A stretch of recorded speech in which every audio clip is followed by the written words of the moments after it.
Evening, everyone. It is yours truly, Tammy B, and I have company with me this evening. I have some beautiful queens on the line, and my co-hosts Shelly and Cola will be joining us as soon as they possibly can. But in the meantime, we are going to go ahead and get started because we have a lot of information to talk about tonight, and I'm excited about this conversation. And before we do get started, I just wanted to just first of all, with much love and gratitude, just show my appreciation for you guys for tuning in.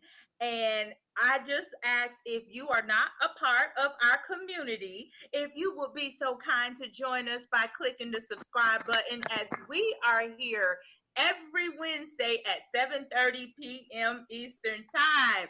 And I see my girl Cola E the Great has joined us. Hey, Cola.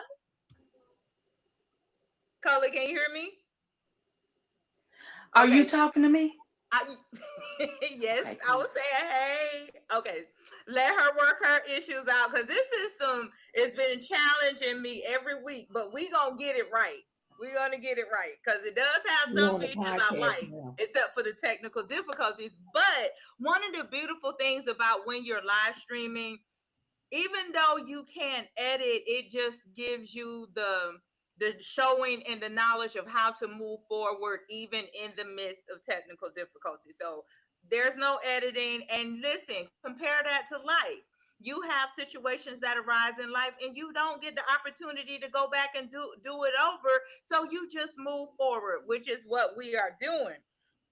So, as our girl Cola is getting situated, it is still Pisces season. So I hope you Pisces are enjoying your time. And if you are Pisces, and I know it's early and the stream is connecting, but if there are any Pisces in the building, drop it in the chat so we can shout you all out. And so while we're waiting, I just want to go ahead and just jump in and introduce our queens of the hour of the night. So, this is Wisdom Wednesdays. And so I have some lovely queens here to share with us. I have Miss Sylvia, who was with us last month, and those gems she dropped on us. I hope you guys are taking the knowledge and applying them to your lives. So since she was here last month, I won't go back and read her bio. However, I am going to read Miss P's bio. But before I do, my girl, Cola E the Great. Hey, Lovey. Hey, everybody. Listen, Hi, how are you? I'm good. How are you guys doing? Good. Fine. Good. I'm excited to be on tonight. I can't wait to get into our conversations. Neither can I, because you weren't a part last month when we had Miss Sylvia. You were in Florida. So you missed the law of detachment conversation. So tonight you are here to be a part of this. Now, what's interesting, Miss P was a part of the conversation. Miss Penelope, but I'm gonna call her Miss P. But Miss P was thrown onto the platform because she was sent the email to support Miss Sylvia, and Miss Sylvia versus telling her to go to the YouTube sent her the link, and she joined the platform, and she was like, ah! But she stayed, and it was so cute and adorable. And she was, even though she didn't talk a lot, she dropped some gems when she did. So I had a behind the scenes conversation. It was like, okay, you know what? It's Wisdom Wednesday, and I like to get as much wisdom from some women that are full of wisdom and knowledge as possible. So therefore, I got her to the stage with us as well. So now let me read her background real quick, and we're gonna jump into some topics and for the evening, and then jump into our discussion. So a little bit about Miss Penelope Jackson. For as far back as she can remember, she has loved reading and speaking in public. Her father set the example for reading because she saw him reading the Bible and some of his DIY books every day, and he only had a sixth grade education, but taught himself to do many things. Her love for speaking started with the Easter and Christmas programs held at the churches that they attended. Those speeches really helped her out.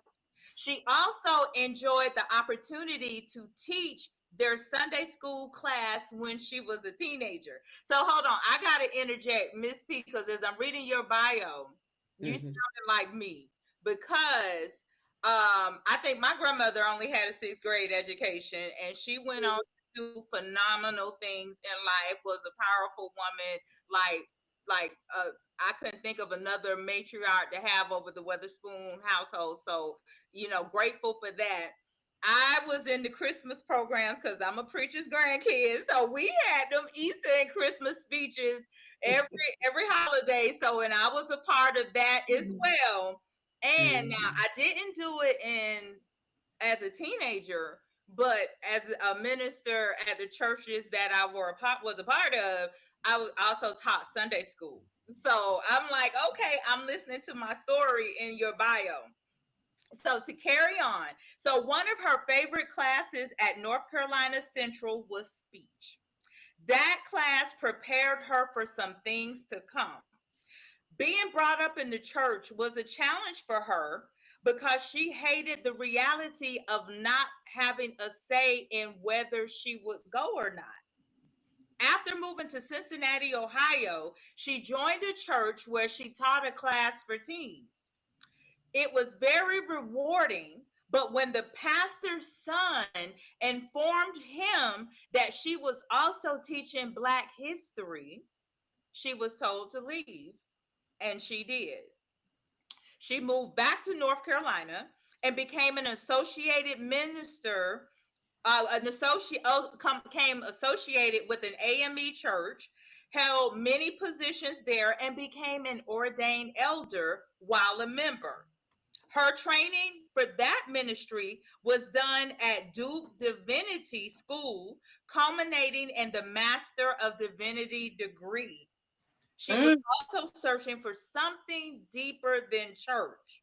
Another moment where she and I are connecting. And religion of she okay, let me say the line again. She was also searching for something deeper than church and religion had to offer. It took her search took her to the Inner Visions Institute for Spiritual Life Development, whose founder is Iyanla Van Zant. This was definitely a turning point in her life because it was all about going within to find her truth. Another moment of connection there. And she has conducted workshops for women and counseled and coached both men and women. And a final truth for her, she is still learning and finding out who she is. And I think we all are. So welcome, Miss P. Welcome, welcome, welcome. Thank you. Thank Thank you for joining. Give me a mic check. Let me make sure we can hear you real good. you. Okay. Can you hear me? Are you able to make it a little louder? Because I want the people to hear what you have to say. Um, I think I have this speaker up. Let's see. I think it's, can you hear me? Okay, we can. I'll Okay. make sure we're not talking. It's still light, so we'll work on it the next time so you're good. Okay. So Okay. thank you so much for joining, Miss Sylvia. Thank you, thank you, thank you, thank you. So now before we get into this conversation, and I was hoping Shelly would have been with us, but he's not. So we just gonna go ahead and jump into these conversations because I've held it off for as many weeks as I could, and it's lingering in my soul, and I don't want a couple of more weeks to go by. So I sent the queens that are joining us tonight a homework assignment to watch Kendrick's performance at the Super Bowl. And so I want to ask everybody on the panel, what are your thoughts before I read some things that were shared with me? Who wants to jump in? Well, And let me ask you this first. I can't see you or Miss Sylvia.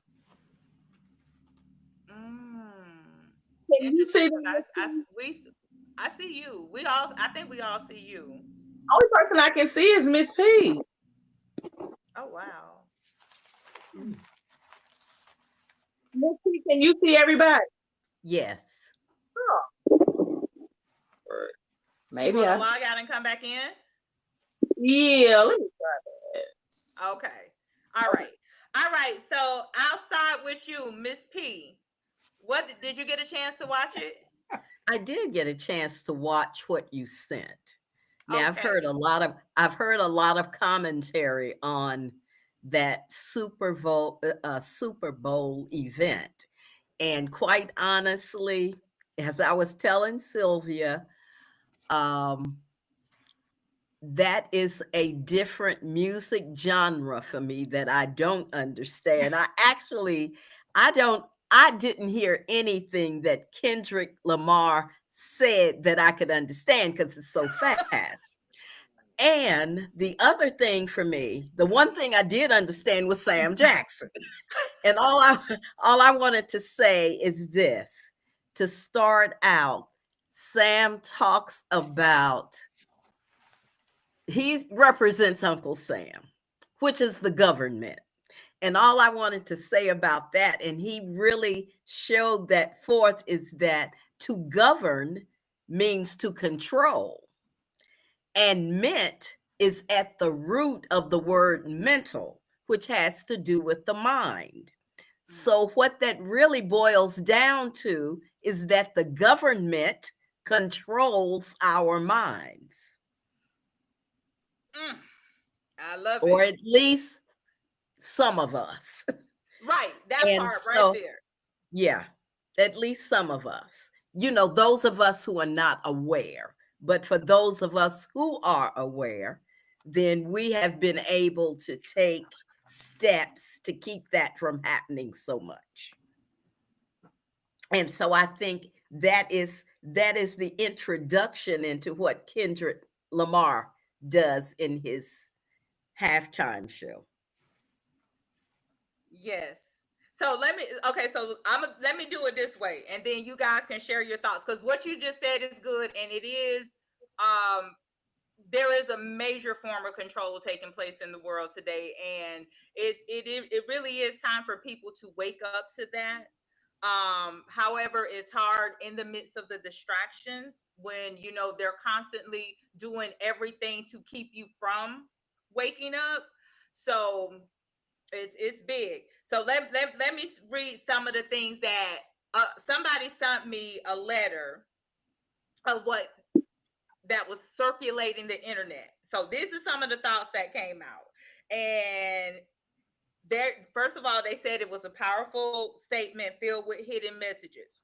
One, Samuel J. as Uncle Sam playing the house slave role as he did in Django Unchained.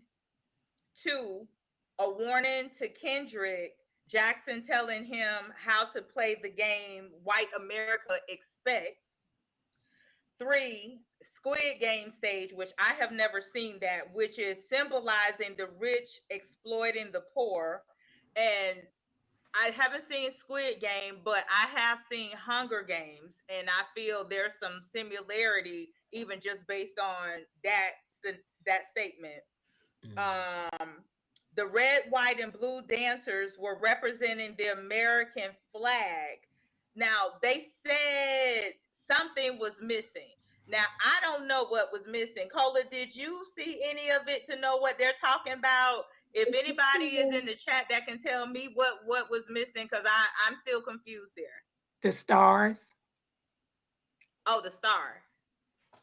Okay. Okay, the star.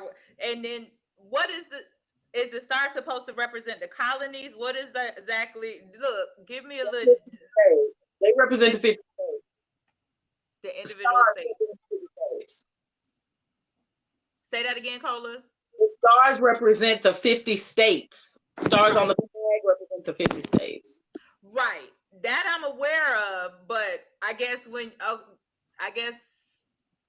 I guess I'm confused as to what the message was with them not being there. That's what I think I'm confused on. But again, this isn't me. This is something that was shared with me. And then they talked about the prison yard stage, which was a reminder of mass incarceration as Black performers harmonized.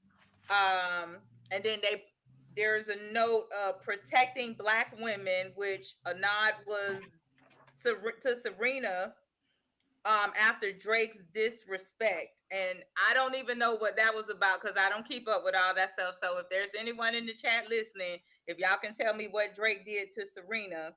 And then, of course, we know that They Not Like Us is a message to Drake and America that our culture is real.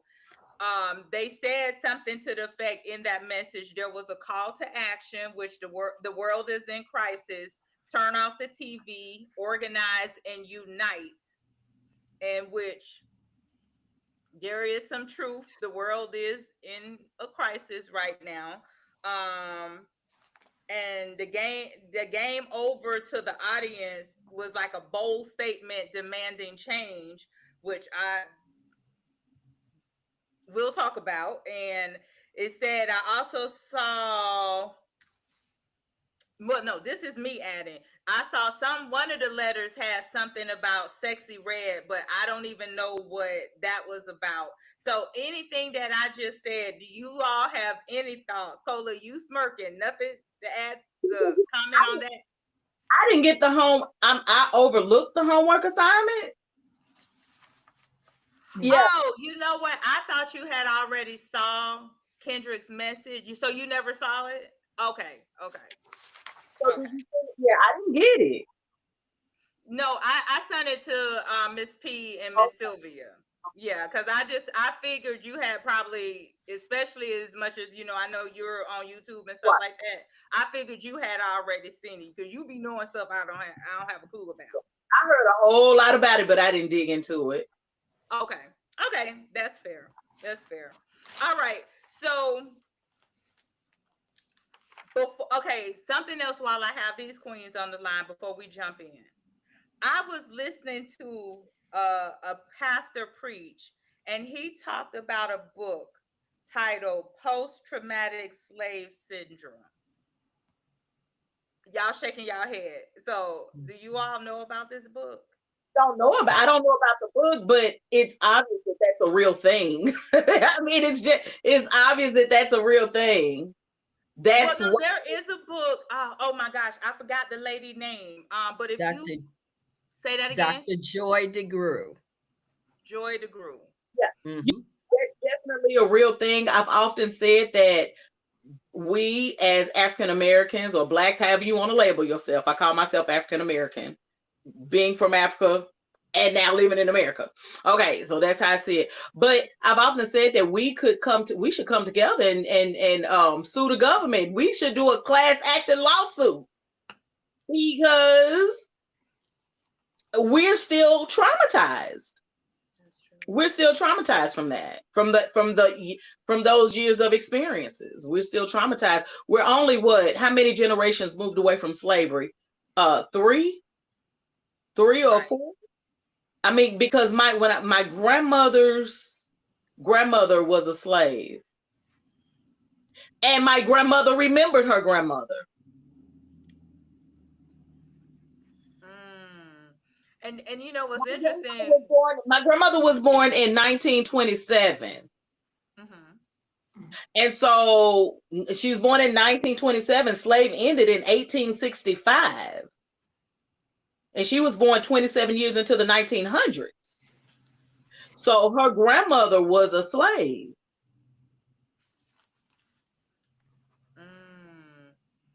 And so what my point is, we're not that far removed from it.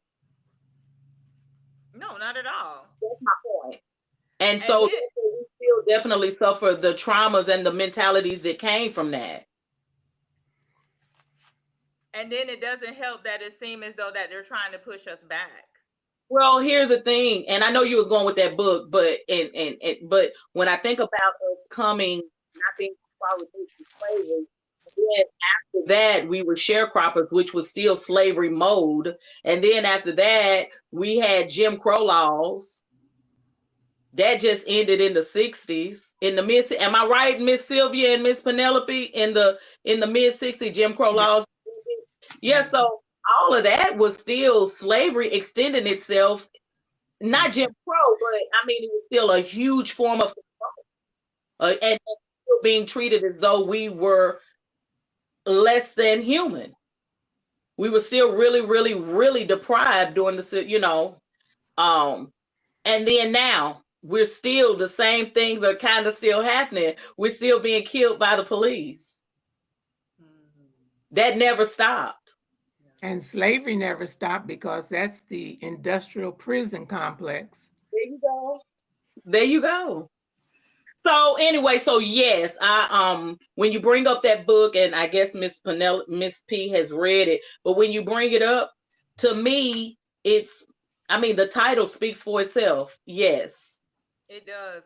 And something that he mentioned in his message when he talked about the book, he talked about the fact that one like a mother would never tell her child, "Oh, you did a good job," because she didn't want the master to hear this and then want to sell her child.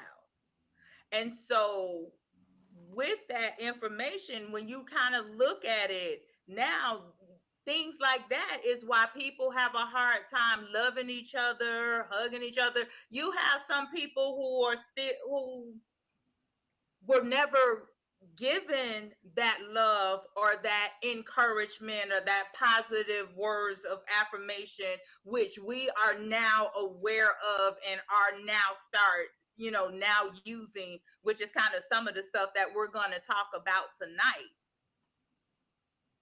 Any comments? Who's the author of that book? Dr. Joy DeGruy. She wrote that book. Okay. Yeah. Mm-hmm. Okay. Yeah, it's a real book. It's a real Yeah, book. I've heard it. I've heard her talk on it. I was Yeah. thinking about the other guy that also talks about it. Um, is it Dr. Nicholson or Dr. Nelson? Dr. Nichols. Dr. Nichols. Mm-hmm. Yeah, he was her mentor. Okay. And I'm not sure if he helped her with the book or not, but she did a lot of research to come up with the title to that book. Okay. All right. Well, Which I now just go ahead. which now really her whole theory centers around what is now known as epigenetics. Oh, and And did she come up with that theory? no. Okay. That had been talked about by Dr. Bruce Lipton for Right. many years. Right. And so he's the one who came up with that. Right. But yeah, that's what her book really attests to. Right. It's Okay, in so our DNA memory. That's right. Yeah. because that's what I was just getting ready to say. For those viewers who are not familiar with that term, can you enlighten them on what you're talking about? What epigenetics? Yes. Okay, if I can just remember what Dr. Lipton says, it really has to do with your environment. It is not our genes that determine how we turn out. It's like people will say, well, you have a history of hypertension in your family. And so the doctor said, well, you're predisposed to that because it's in your family history. It's inherited. But what Dr. Lipton says is this: it's your environment. And what he means by that is this: if you do the same things that your family did to get hypertension, then you will get hypertension. But if you make another decision and do something different that will cause you to be healthier, then you don't have to go with that. Okay, so can I ask you this, Miss P? From Mhm. you saying this because how I understood it, and correct me if I'm wrong. I understood epigenetics meaning, like you said, there's memory in our DNA. But as there is memory in our DNA, which causes us to repeat some of the same things or go through the trauma that that the people before us went through, because there is memory in our genes, we feel that and it comes through us. But Dr. Lincoln says we have a choice. We can choose to change. It doesn't have to continue to be passed down from generation to generation through our genes. We're not a slave to that. We have a choice to choose. That's correct. Okay. That's correct.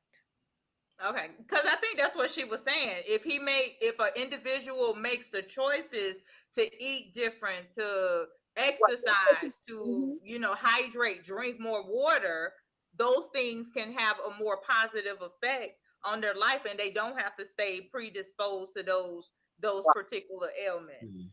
Right. I like that. So for those who were not familiar with those terms, so thank you, Miss P, for that.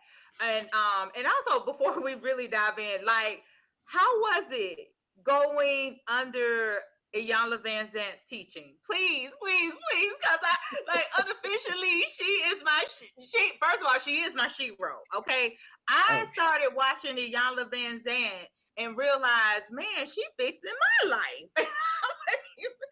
Even on the show. So, and some of it at first I couldn't grasp it because I wasn't awake, right? I was not aware.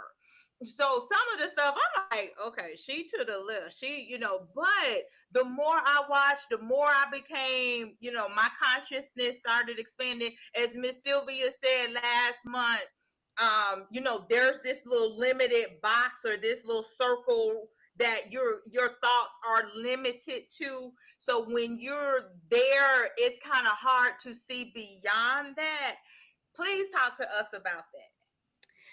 Well, now these are just my personal observations and opinions. I enjoyed Iyanla on television, but Okay. my personal opinion is that she does her best work off camera. Definitely. She does her best work Off camera. Yes. I believe that because she's on. I would think that she would only be limited to do what she really does. Well, I don't know. I don't know the ins and outs of how that TV show worked or any TV show works. I just know that one on one, she was frightening to me. I hated when I had to have her coach me because she is going to cause you to go very deeper than you want to go. Self excavation is the scariest thing you will ever do in your life. So when people talk about doing your work, that is a very brave, bold step that you decide to take. Is to go inside and to find out who you really are. In fact, she had a store, and I had this shirt for a long time, but I finally wore it out, and it just had on it, remembering who I really am.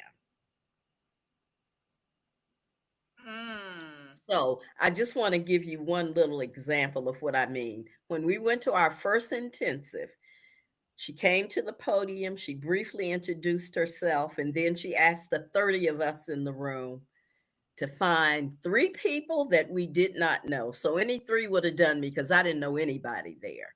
Tell them one thing that you have always been ashamed to tell anybody. And immediately it came to my mind, and I'm like, oh, heck no.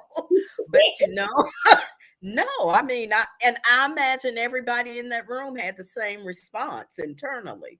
But what I found out is I did do it. And the most amazing thing to me is this: I had 3 people tell me theirs. From the time they told me to this day, I don't remember what any of them were. None of them. So when you are concerned about doing what you need to do for yourself, you're not you don't have time to deal with anybody else's business. Wow, that's powerful. That's deep. That's deep. Mm-hmm. That and Cola, it's so funny because I thought you thought she was finna say something negative because you started doing this. You was like, oh Lord, but No. It's a y'all, not a y'all. right. No, this was good because so I saw an interview that she did, and she said, like, especially like her first season or two, it was TV. She did TV, but Oprah eventually gave her permission to do work. And that's when the true healing comes into play. And that's how it is with us in life. When we give ourselves permission to really do that work, to really do that, go into that truth, to go into that place that we don't want to go to. But if that's where your healing is, I say it all the time. Your healing is in that place you don't want to go. Mm-hmm. And when you can really get truthful with yourself and say, hey, I need to do this for me, my family, my loved ones, even if they don't agree with it, it's okay because it's your truth. As a matter of fact,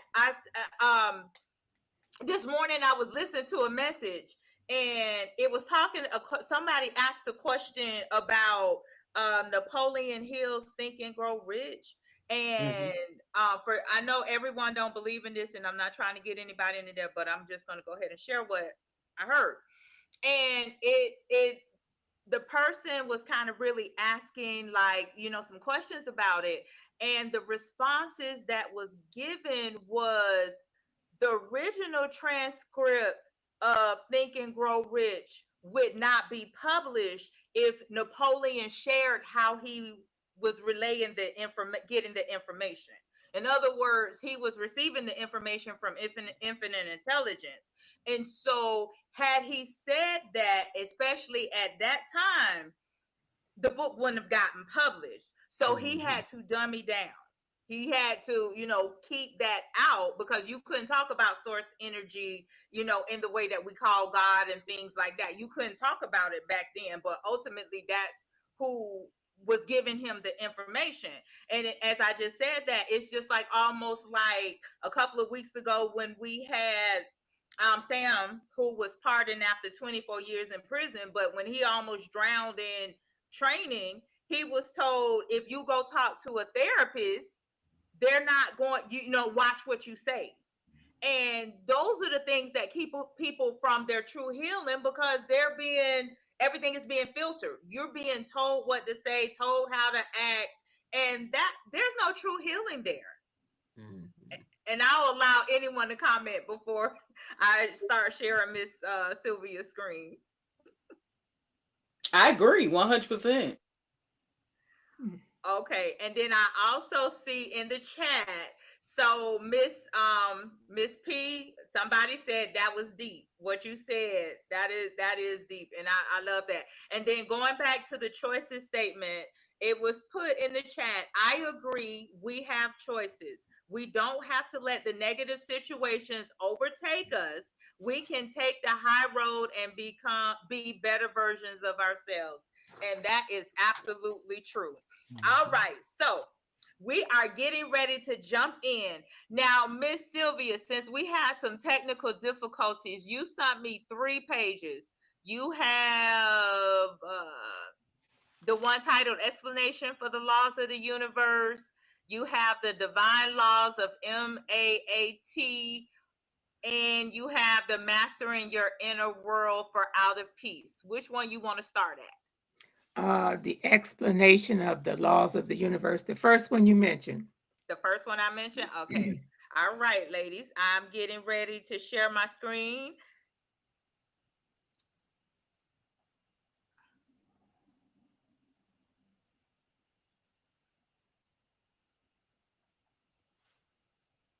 Let's see. Hold on. Let me make sure I'm sharing the right one because it's not. No, not that one. Hold on. Let me stop.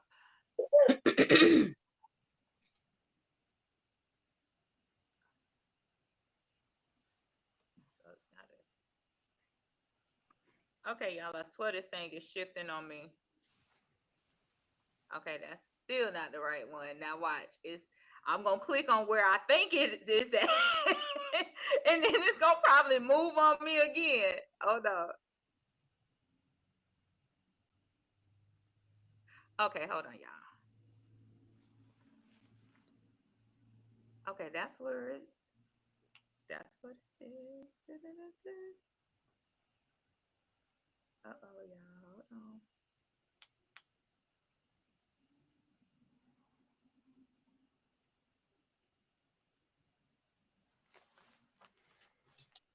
I think this, please.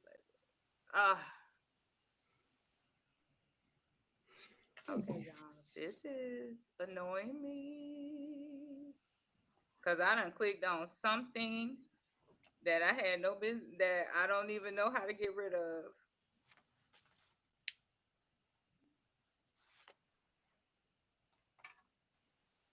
Okay, I think we finally got it. Okay. Can you see it? Yeah, we ready? Yes, ma'am. I thought it was important this time to kind of explain the laws of the universe.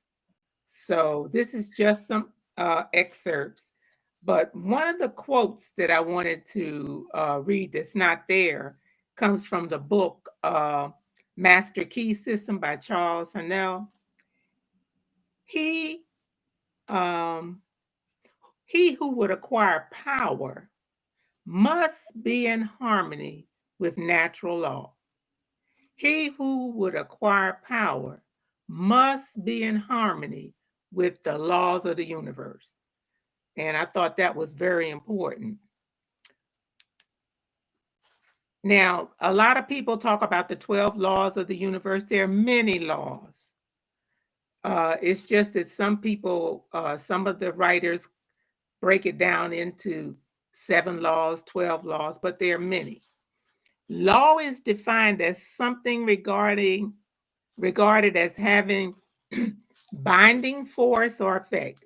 Every law is a realization of the existence of intangible yet effective power. For example, the law of gravity. We can't see it, we can't feel it, but it exists, and it exists, and it affects everybody on the planet. So now we're at properties of the universal laws. Number one, they're intangible. The laws of the universe are realization of such forces that exist and affect every being on the planet, yet they are intangible and invisible. They cannot be touched or felt. The second property is they're boundless. The laws are not bound to a particular area or are stopped by any country border. They exist everywhere, just like air. And the third property is they are timeless. These laws always have been, they are, and they will always be. It is now that there has been a realization of their existence. Okay. Example, the law of attraction. Most people that are familiar with any of the laws of the universe, the one that they the most can relate to or remember is the law of attraction. This law got a lot of attention thanks to the popular 2006 film, The Secret. Since then, many of us have tried to harness these principles to manifest the things we desire most to varying levels of success. But the law of attraction is only one of many universal laws. They all work together. Law of attraction on its own is like trying to catch a fish with a hook, and that should be without the bait. Universal laws or principles. A law is a rule, that is enforced by government, while a principle is just a general idea. Understanding. Now, what I want you to do, ladies, or anybody in the chat, anytime I say something that resonates with you, or you have a question, or you have a comment about, just say, I want to comment on that. I'm not just going, I'm not just reading them, reading them. If you have a comment or something resonates, just say, I want to comment on that one. Okay. And I was trying not to, but when you talked about the law of attraction, that is huge for me. Because I was turned on to The Secret years ago, and it really changed my life. Like, it took my spiritual journey even deeper. So it's important to really understand not only that law, as she said, there are multiple laws at play, but that it's always listening. And one of the things about the law of attraction is like that which is like unto itself is drawn. So whatever you're focused on the most, wherever you're giving your attention to, that's what you bring about into your life. In which our topic, mastering your inner world to control for your outer peace, that's ties into this law, because a lot of people, and we've said it recently, your outer world is a reflection of your inner world. So whatever you're giving the most attention to, that's what you're drawing, that's what you're manifesting into your life. Anybody else want to comment? Because I'm sorry, I can go on and on about that one. And I want to say what I always say, and that is, because we are born creators, we're constantly doing it, whether we know it or not. So ignorance of this law, we don't take the consequences due to ignorant of us operating in this law at all times. We don't get to escape the consequences of it. So if we look at our situations right now and look at where we are right now, it's because we have created it. Knowing it or not, we've created it. We are born creators. And now what's hard about that one, for especially like a person that's new, or that this being brought to their attention, like for the state of the world right now, the individual could really easily ask the question, how did I create this? Especially a person like me who voted. So I know in my mind I didn't create, but I know there's the masses out there. That's what I was going to say. When you talk about on a global scale, that's why the Bible speaks of when two or more join together in prayer. Because there's power in that, there's creation in that. And so just like a common thought or theme or idea, when the masses get together, I mean, when the masses get together, you overpower that one thought or one, two, or three other people thinking in the universe. It's a collective that's coming together. You understand what I'm saying? Yeah. And that's when I'm reminded of the scripture, it rains on the just as well as the unjust. So that means we all can kind of get caught up in other situations. Well, here's the thing, we all, and I mean, Miss Sylvia or Miss P, jump in if you feel, but this is how I look at it. I'll ask, for a long time I've asked, why are we experiencing the negative things in this world that we are experiencing? People, murders, rapes, kids are being molested, sold into child slavery. I mean, sex slavery, like people selling drugs to their own people. Like, there's just a lot of darkness going on. And I asked, why is this going on? And what was revealed to me is that those of us who sit back and see what's going on, and we're not, and even although we're not in agreement of it, we're not out here doing anything about it.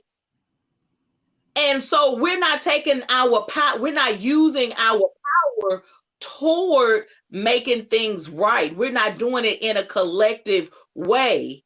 a lot of us just sit back and talk about how bad it is, or we just sit back and watch it on the news. And then, yeah, some people have organizations, they have nonprofit organizations that fight against it, but we don't have enough of the people in the fight that's actually doing something. A lot of us are sitting back thinking something needs to be done while the bad guys are out there being bad. They're doing the bad work. But the people who want to see a better world, most of us are just sitting back talking about it. While the bad guys are actually doing the action, where we're sitting here doing the talking. Do you understand what I'm saying? Mm-hmm. I do. I'm trying to let the ladies comment before I say anything. And so, like I said, although we do have nonprofit organizations that are out there doing things, a lot of them are limited to, the funds that the government is giving them because they're nonprofit organizations. And so a lot of them are reliant upon grants that come from the federal or, the state government. So when I ask God, why are these happening? Why are these things happening? It's the power is in the people. And we have the power to do just like during the civil rights movement, how people were just like, just like during the civil rights movement, how Black people got together and fought, just like Mahatma Gandhi, how, he fought for his people. It's not enough of us doing that anymore. And so that's what I got. That's what I understood about that. So when we're talking, how do I tie that into the law of attraction? A lot of us are not, the law of attraction is thinking and doing and being in alignment. And a lot of the times we're just doing the thinking and the wondering and the ooh and the commenting, but we're not being in alignment and doing the work to attract something different and better. Does that make sense? I understand. I understand what you're saying. I heard everything that you said. And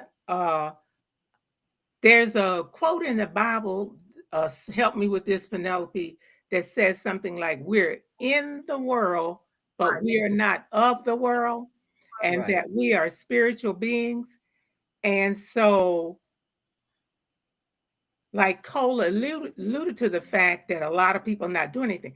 The masses, the collective, is not aware of the laws that we're talking about here. But there's another quote in the Bible that says, one person can put 10,000 to flight. So if the few of us, like she was saying, if the few of us could put 10,000 to flight, then that's a way, that's a part of the solution, to the problem. But we're in the world, but we're not of the world.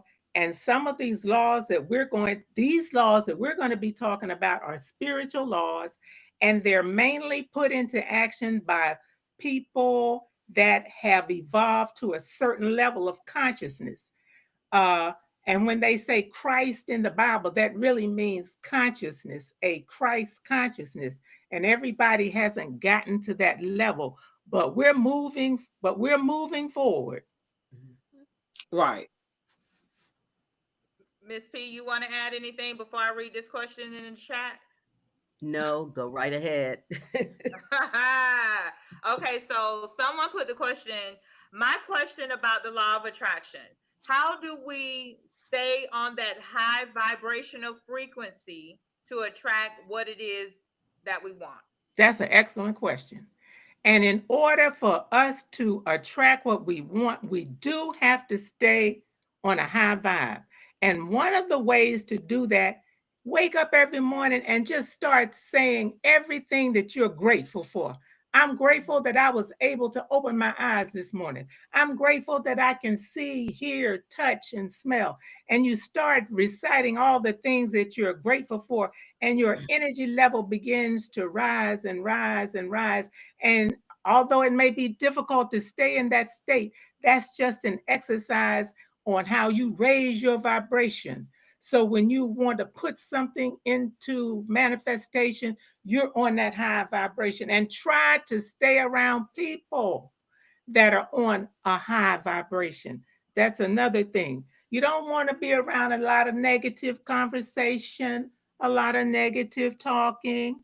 The noose, NOOSE, the news, which is a mind control factor that creates anxiety and fear. You want to avoid all of those kinds of things that keep you vibing very low. Another way you can raise your vibration, some people do meditation, and there's all forms of meditation. They might go walking and just enjoy nature. So, yes, in order to manifest and manifest sometime quickly, you must be vibrating on a pretty high level. And Miss P, you were going to say something? Just to, oh, as Sylvia was saying, waking up in the morning and just being grateful. For me, your vibrations can be raised through just having a gratitude journal. Honestly, for me, that just takes me to another level. You wake up every morning and you just start writing down all the things you're grateful for, and the more you write, the more things come to you. The more you repeat what you're grateful for, the more things will come to you. And it really does keep your vibrations high, and it keeps you manifesting. Talk about the law of attraction. I remember in 2022, I was really writing down a lot of things that I would love to experience. And once I got to a certain point, I think it was around last year, I went back and read my journal, and truthfully, everything I had written down had already come to pass. Everything. I think Cola has that testimony also. Yeah. Time. Yes, yes. And I want to add too, that I just want to put out there again. I'm just gonna say it. We're just always creating. The main thing is being consciously aware of the fact that you're the creator, that you're creating. Being consciously aware of that is so important, so that you can focus on what you're creating, you're manifesting. Like they were talking about elevating your vibration with the gratitude journal, and with the just walking and meditating and communing with nature, and just and repeating affirmations to yourself. All of those are, like she said, wonderful exercises for consciously placing your attention in a gratitude state and raising your vibration. So I just want to just say that we're always creating, and I think one of the keys is being aware of the fact that we're creators, even when we're not thinking about creating. But the magic is being consciously aware of the fact that you are manifesting, and with that conscious knowledge, you can direct your attention on uh, um, manifesting positive, vibrating on a positive level. And yes, I do have I have many stories about manifesting things. Same thing that it's same I have the same situation that Miss Penelope just mentioned. I think one of the first times I created a vision board, I had, oh God, I had all these vacations. I had like a family RV or family van on my board. I had a lot of cash on my board. I mean, God, it was just so many different things I had, and I placed that vision board. I tacked it to my ceiling so that when I wake up every morning, that would be the first thing see. And going to bed at night, if my lamp is on, I'm going to see that too. So I saw it all the time. And I want to say about 2 years after, I started realizing that all of those things that I had on my vision board had come to pass. closeness in relationships, vacations that I wanted to take with family, uh, you know, money, even the van. I mean, everything on that board, everything on that board came to fruition, to the point where I kept it and I still have the board so that I could one day use as a testimonial. But I just have so many different stories about manifestations, physical manifestations coming to pass, and situational manifestations. Just so many stories I have, and the law of all of that to say that this is not foo-foo. Foo-foo Right. business or fluffy ideas, or like people are just imagining things. No, these are real laws. These are real laws. You can really change your life when you dig into this and become a conscious thinker. It's real. It's real. Amen. And even going real quick, before we jump back in, where you all were talking about the gratitude journal. What does the Bible say in Thessalonians? It said, "In all things, give thanks." And that's what a gratitude journal is doing. You're being thankful. You're being thankful for life. You're thankful for health. Thankful for strength. I like to say thankful for being clothed in my right mind. Thank you for the food. Thank you for the shelter. You're giving thanks. And a lot of times people have a hard time expressing gratitude when things are not going the way that they want. But however, giving gratitude can shift the energy. It can shift and turn things around. So it's really important to even be reminded of what did the Apostle Paul say. I learned that no matter what state I'm in, to be content. Paul said, when I was poor, whether I poor or rich, slave or free, he's Yep. saying I'm content. And Period. that's period. Period. Period. That's ultimately what gratitude is, and that's where the vibration comes into play. So I said that to say these universal laws we talk about, and we've said it before, they're in the Bible. They're there. They Yeah. may be worded differently, but they are there. So listen, I have something. Were you done, Tammy? Go ahead.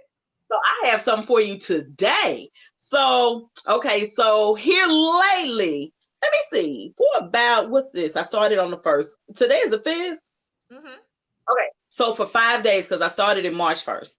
If I'm working on something, y'all, I got a project going on. So for on the 1st, I started affirmations and meditations on the universe providing everything for my needs. And not that I really need anything right now, but we're working on a business. And so I've just since the 1st, I've just been like I said, affirming things. After I pray in the morning and set the tone for my day, I go into my affirmations. And I'm also listening to some frequencies that align with the universe providing. And so there's one frequency called the Midas touch. And it means that like anything you touch, it turns to gold. Not literally gold, but it becomes good. And so I'm affirming that the universe is taking care of everything. All of our needs are met, yada, yada, yada. And so guess what happened today? So I'm in line.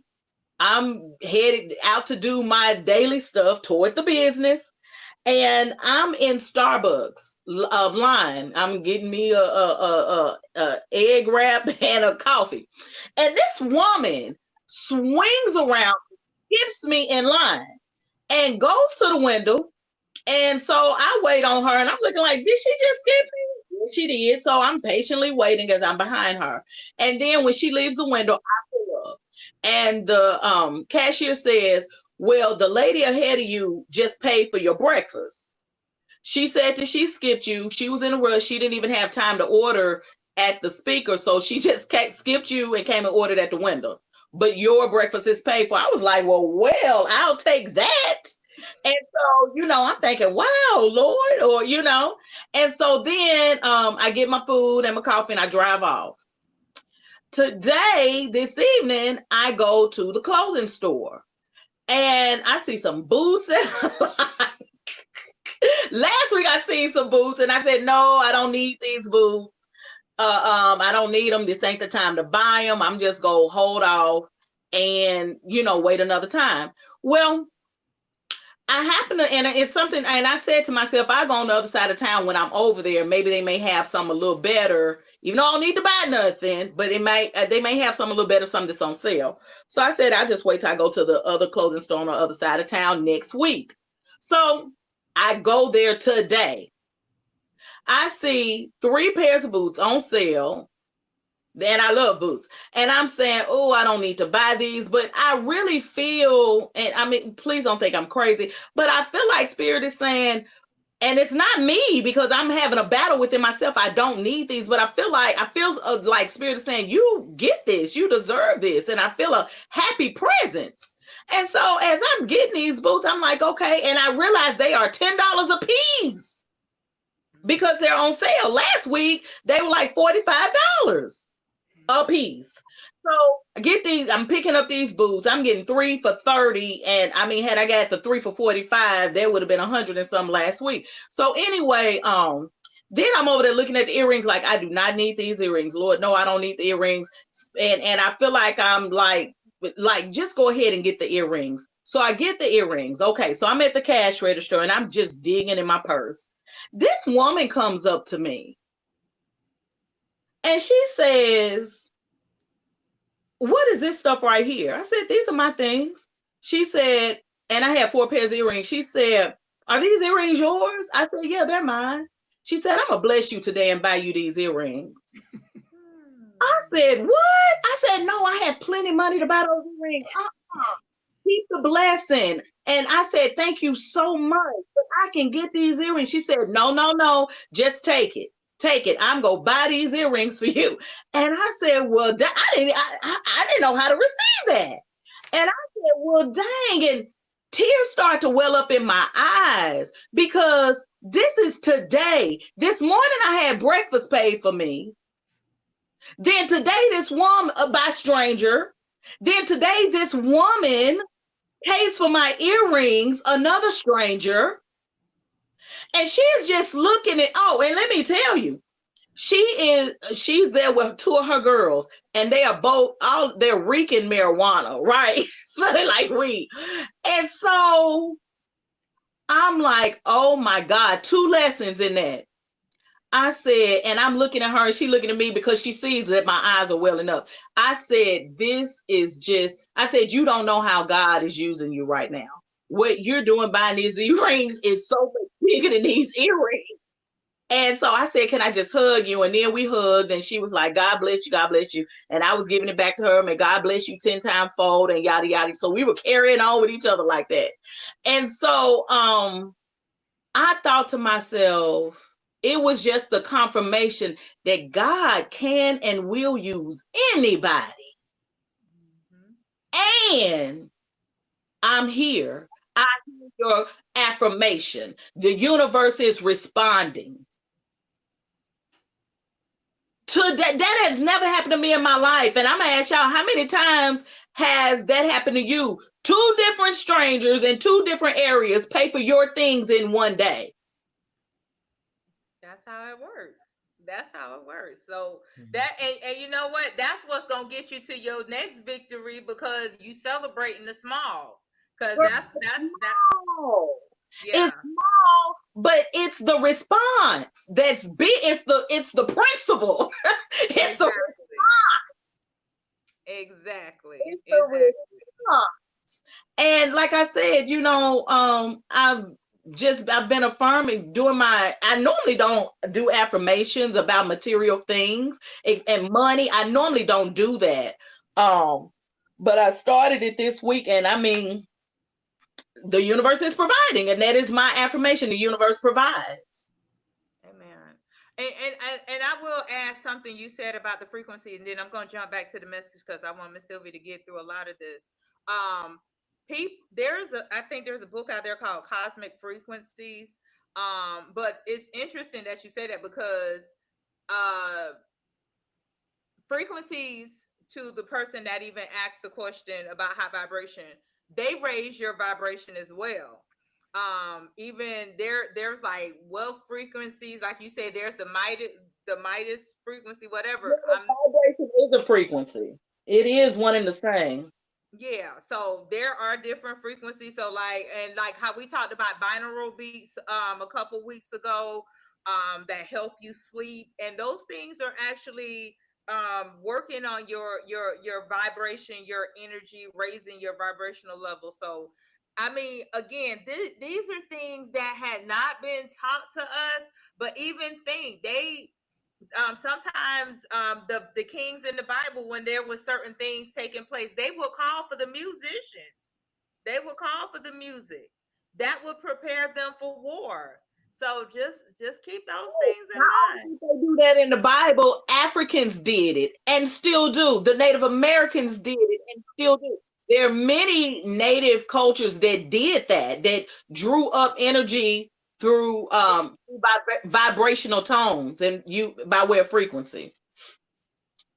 Yes, Miss P, Miss Sylvia, anything y'all want to add? No.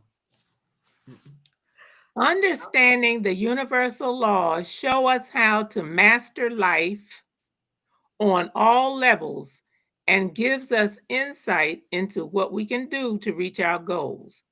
And the author of that is Nova Lee Wilder. These laws show us how we ended up where we are, how to trust, and how to use the laws to create flow to get somewhere else. In other words, the laws provide a roadmap of how we can make the most of life. And that's all that one is. And we'll go to the next PowerPoint. And that's the one on the laws of Mayat, the 42 confessions of Mayat. Okay. But I want to say, while she's pulling that up, although I mentioned the Bible has been coded, and most of the things that we find in the Old Testament have been taken from ancient papyri, from ancient Kemet or ancient Egypt, and they date back as far as 36,000 years. So these things that we find in the Bible, kind of poorly interpreted, did come from ancient papyri. That I found the Psalms and Proverbs word for word in an ancient text. Oh wow. I wanted to bring up the divine laws of Mayat because this is an ancient Kemetic law here. And this is where I believe the 10 Commandments came from. And a lot of the information you see in the Bible and other spiritual books, they came out of these ancient Kemetic papyri. So the divine laws of Mayat, these are like 42 confessions, like the law. Let me do it like this. The 42 confessions are confessions that people used to make back in those times. I have not committed sin. I have not committed robbery with violence. I have not stolen. And whether they had done these things or not, it was a reminder to them daily of the things that they should not be doing on a daily basis. So, what I started doing, and another friend of mine says he does every morning, he recites all of the 42 confessions of Mayat every morning. Now, the word Mayat stands for truth, justice, righteousness, balance, harmony, and actually, some people have broken these 42 confessions down into about 7 principles. And I'm just going to give those 7 principles of Mayat and some examples underneath them. Is that okay? Okay, the first principle of Mayat is truth. I have not lied. I have not spoken evil. It won't be on there. It won't be on there. I have not spoken evil. I have not committed perjury. A second principle of Mayat is justice. And okay, after justice, I'm going to give you an example of justice, how it's been copied. I have not robbed. I have not taken food from a child. I have not withheld offerings from the gods. Now, we see in the courts of law in Europe and America, the lady holding the balance and the weights. That was copied from the ancient Kemetic principles of Mayat, because when we scroll down a bit, there's going to be a picture. Yeah. Yeah. Okay. About Yes, that's good. This is an ancient kind of thing that the people used to do long before America was even in existence, or Europe. And what they did, if you'll see at the bottom, there's a scale. Can you see that scale? Yeah, yeah.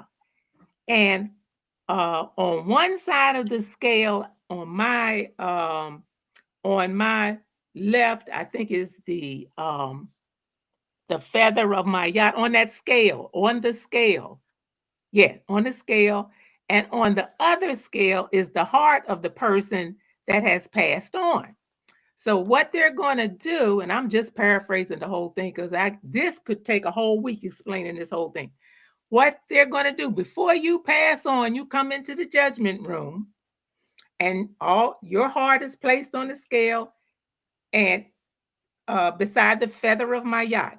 Now, if that scale tilts, that means you going the opposite way. And if it's all balanced, then you'll go on to what people would call today, they call heaven and hell. That's where, that's the way they interpreted it. But this is where it all came from. Okay. If we could come down a little bit to the top of that picture, go up. Yeah. If the heart was lighter than the feather, that's good. It meant that the person had lived a righteous life and would be granted eternal life in the afterlife. Now, come on down under the picture. However, if the heart was heavier due to the burden of wrongdoing, it was believed that the individual would face punishment or non-existence. So I wanted to bring this ancient teaching to the forefront so that you will know where all of these things came from and ended up in your Bible. Okay. You want me to keep strolling down, or you done? No, that's good. I was just gonna say, if you didn't had any questions, I'll go on with those 7 major principles of Mayat: the truth, justice, harmony. I have not caused strife. I have not disrupted the peace. I have not acted in insolence. The fourth principle, balance. I have not taken more than my share. I have not been greedy. I have not oppressed the poor. The fifth one, order. I have not defiled sacred places. I have not violated the law. And they're talking about the laws of the universe. I have not acted without purpose. Sixth principle, compassion. I have not caused pain. I have not harmed others. I have not withheld love. And the seventh, reciprocity. I have not ignored the needs of others. I have not exploited the vulnerable. I have not withheld kindness. And it says, reciting these laws is a practice in trial and error and the will to do better each day. Remember, if we were perfect, we would not be in the earth school, which this is today.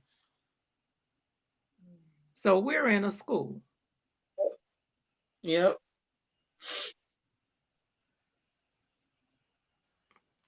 So Now, that just kind of gives you like a historical background as to where the Ten Commandments and all those things came from.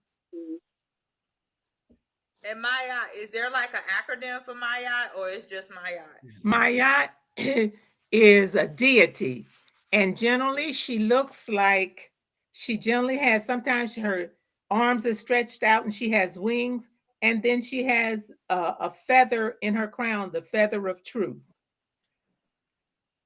Oh. I hear she's here in this picture.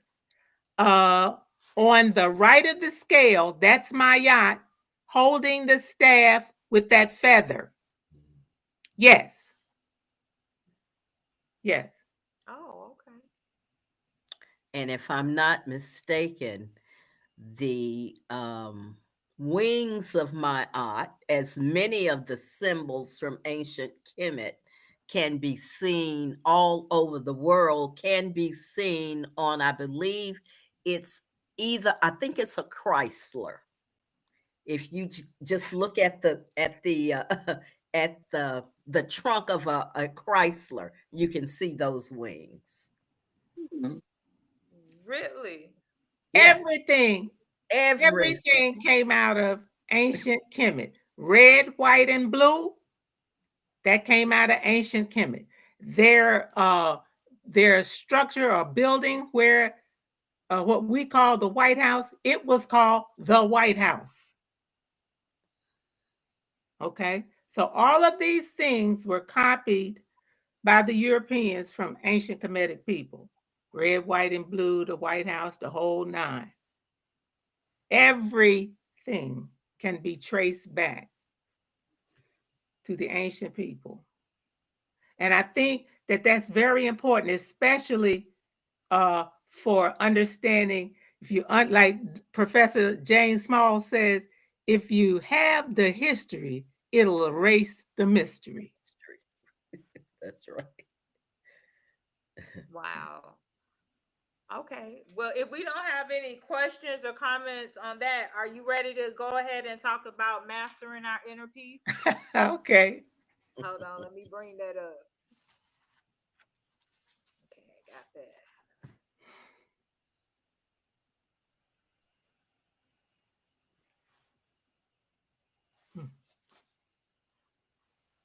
All right, here we go. And whenever you have any kind of question or comment, just stop me. Um, the law of detachment, mastering your inner world for outer peace. And this is Natalie Schuhit. I can't pronounce her name, but she wrote the article. Okay, and that's where I got the excerpts. Okay. Imagine life unburdened by anxieties, free from the grip of obsessive thoughts and the sting of unmet expectations. This isn't a utopian fantasy, it's a possibility attainable through understanding and applying the law of detachment. So, we're going to talk about the law of detachment. This isn't about emotional coldness or apathy. It's about cultivating a healthy distance from outcomes, allowing you to focus on your actions while accepting whatever unfolds. There is no single law of detachment containing a universally accepted legal definition. The principle resonates along various philosophical and psychological perspectives, offering a practical framework for navigating life's challenges. This article explores the concept, its practical application, and how you can integrate it into your daily life. Okay, here we go. Understanding the core principle.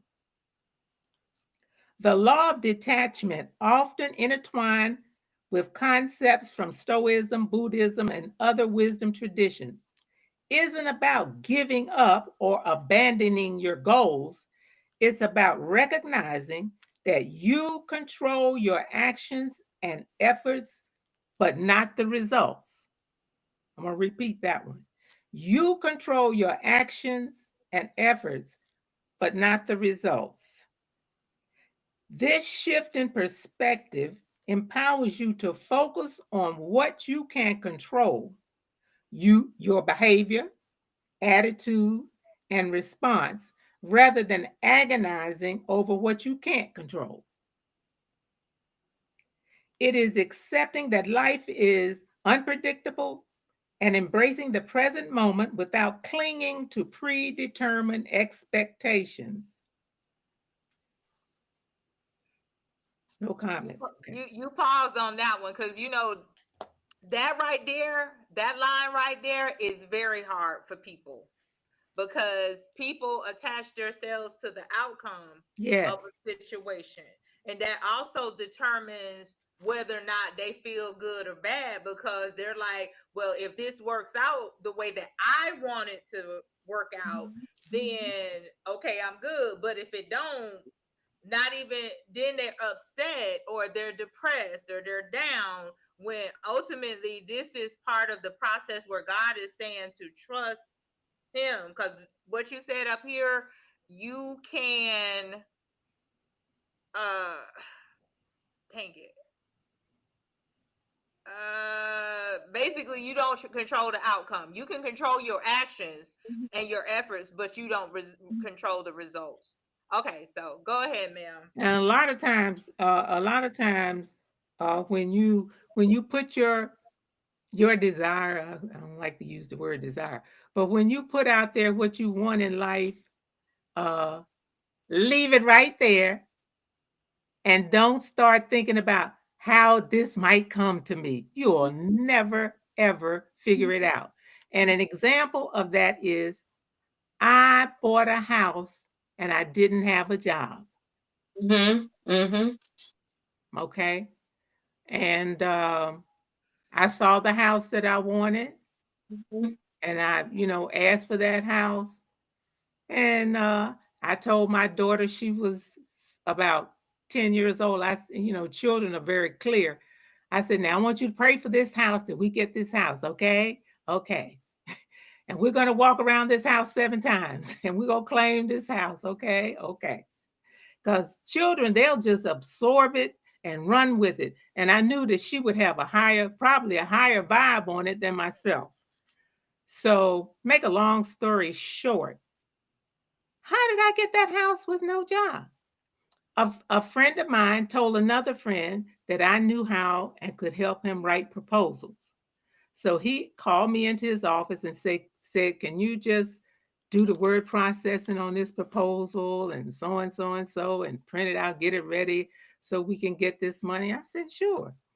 And it took me a long time, messed up a lot of things, would shut down programs without saving them because I didn't have to come in again and do the whole thing all over again. Make a long story short, one day I came in, I said, oh, I saw this house. I really wish I could get that house, but I don't have no job. He looked at me and said, oh, yes, you do. He said, how much you want to be making? I said, okay, back then. I said, about 30,000. He said, well, that's how much you making here. Bring me the papers. I'll fill them out. I would have never been able to figure out that outcome.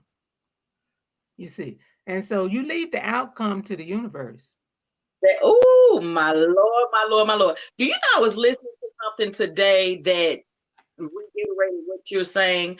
And I used to, now this is used to, I used to be caught up on, there are certain things I would not ask for or even affirm, because the whole time in my mind, I'm trying to figure out how it's going to come together. And because I can't think of, in my own limited thinking, how it's going to be put together, because I'm not in the position, I wouldn't ask for it, because to me it seemed like it couldn't work because I couldn't see how it would align and come together. But I learned that you don't have to know, and you don't need to know. All you have to know is that it can be done. That's all you have to know. That's all you have to. And even when it comes to manifestation, you don't have to figure out how it's going to be manifested. You just need to manifest will visualize that thing or that situation or whatever the case. We don't have to know how it's going to happen because our minds are very, we're limited in comparison to what the universe can do. So, wow. Well, and that ultimately, that's what faith is, right? It's not faith if you know the answers and you know how to get it for yourself. But And sometimes we forget. Sometimes we forget those things, and some people don't know. But yes, that is what it is. well, let's see. What does Hebrews 11:1 say? Now faith is the substance of things hoped for. So you gotta have the hope. You gotta have the belief, and you gotta incorporate the trust factor and let go of control. And I know, Cola, you a Taurus. And I know I know how strong my Tauruses can be. Listen, that's so old. I'm saying that was then. That's so old. I was just giving an example of once upon a time I wouldn't. I would just let that defeat me because I couldn't figure out how it would come together. Right. Yeah, girl, that's so old. I'm way beyond that. Good. No, and I just use that as an example because I do know people do still like to hold on to stuff with a tight fist and try to keep control, and there is no faith in that process. And ultimately, if we want to bring anything about in our life, we're going to have to exercise faith. We're going to have to let go of the situation and trust God, trust the universe to work everything out on our behalf. Detached from the outcome. And it's to the point now where I'm so trusting, I'm so detached, I'll just put it out there. Or sometimes I won't put nothing out there. I'll just say, Lord, allow your high will to be done. That's big. Period. That's big right there. Yes. Okay, Miss Sylvia, go ahead.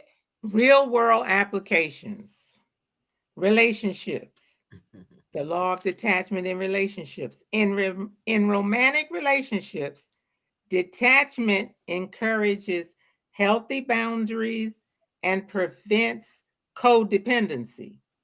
Instead of anxiously anticipating a partner's every move or becoming consumed by their actions, you focus on your own well being and needs.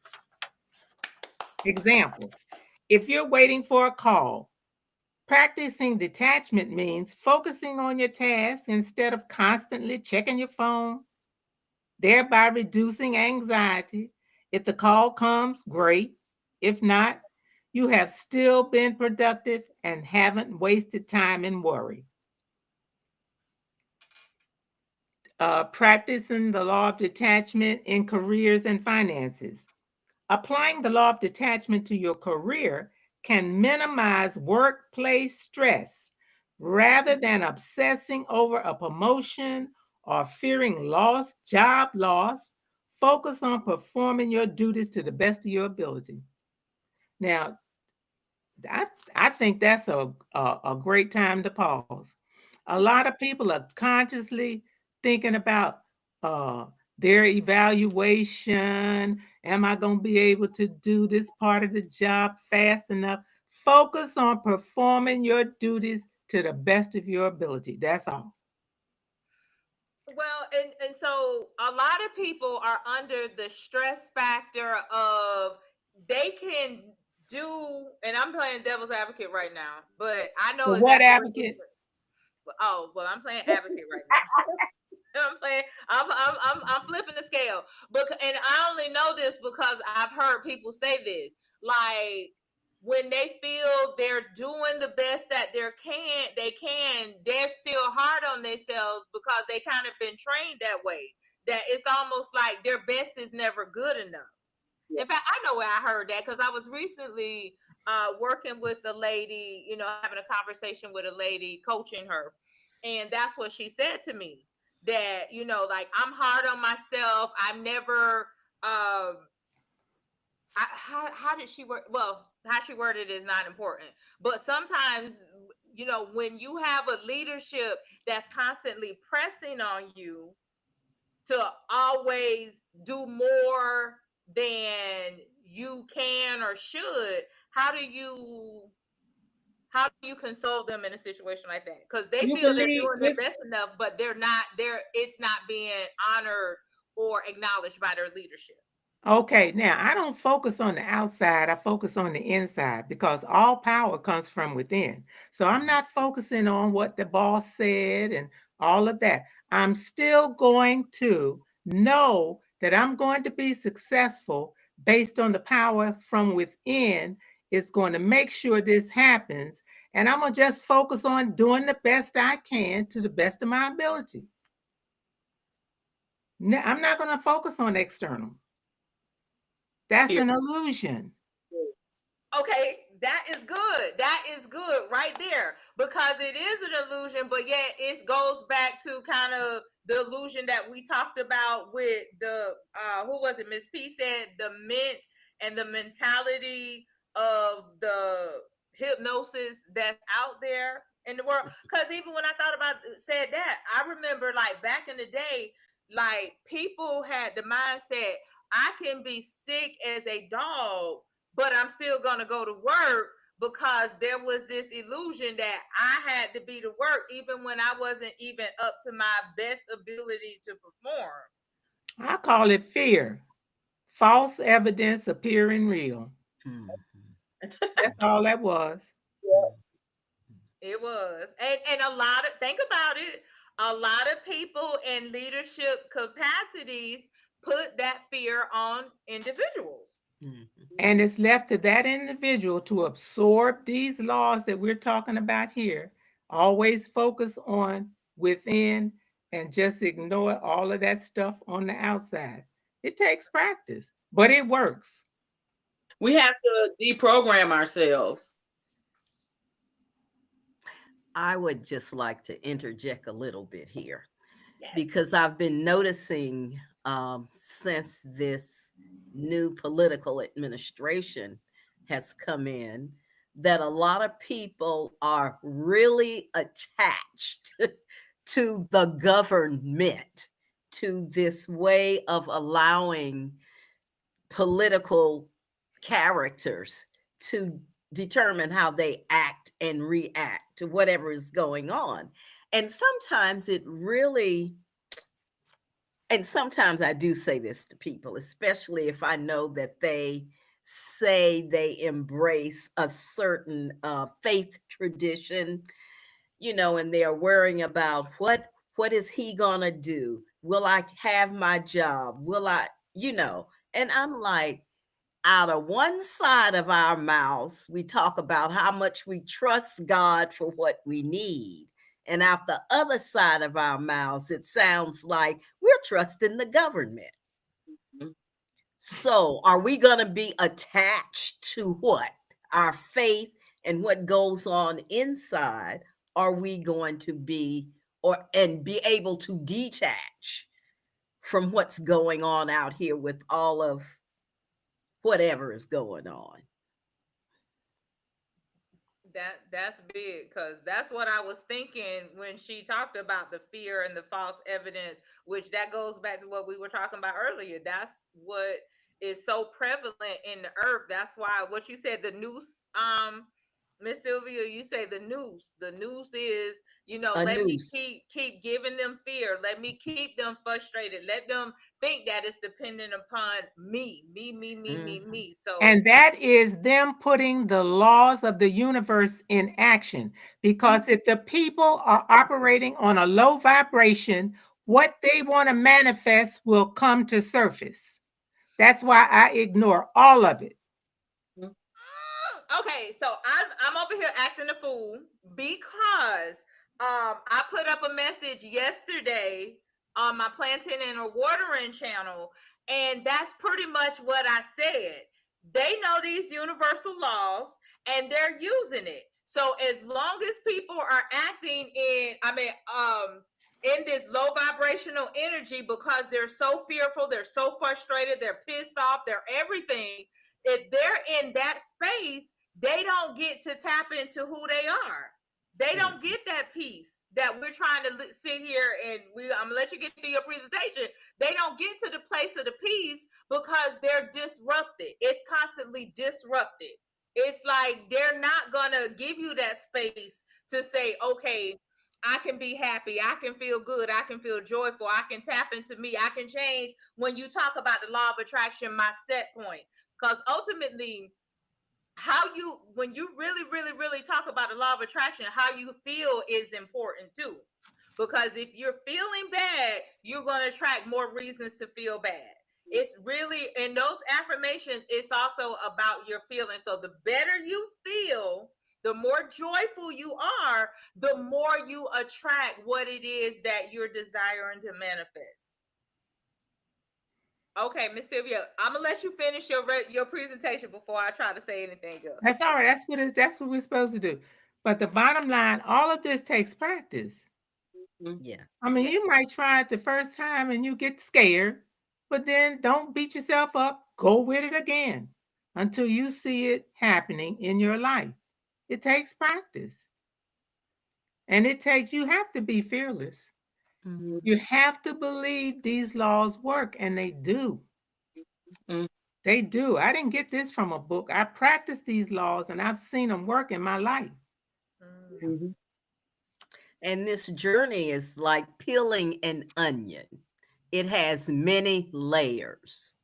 And we never finish peeling that onion until we have ascended this earthly realm.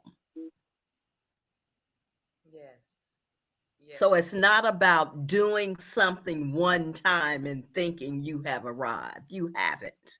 Sylvia and I have been on the planet long enough to know that. Mm-hmm. I haven't been as long as y'all have, but I have been for some years, and I can agree and attest to that as well. You know, Definitely. say that again, Cola. I said it's definitely a way of life. Like she said, it's not a one-time thing. Yeah, it's continual. It's continuous evolving evolution. So that's big. All right, Miss Sylvia. I'm gonna let And you I back. find in my own life, when you jump one hurdle, you have success.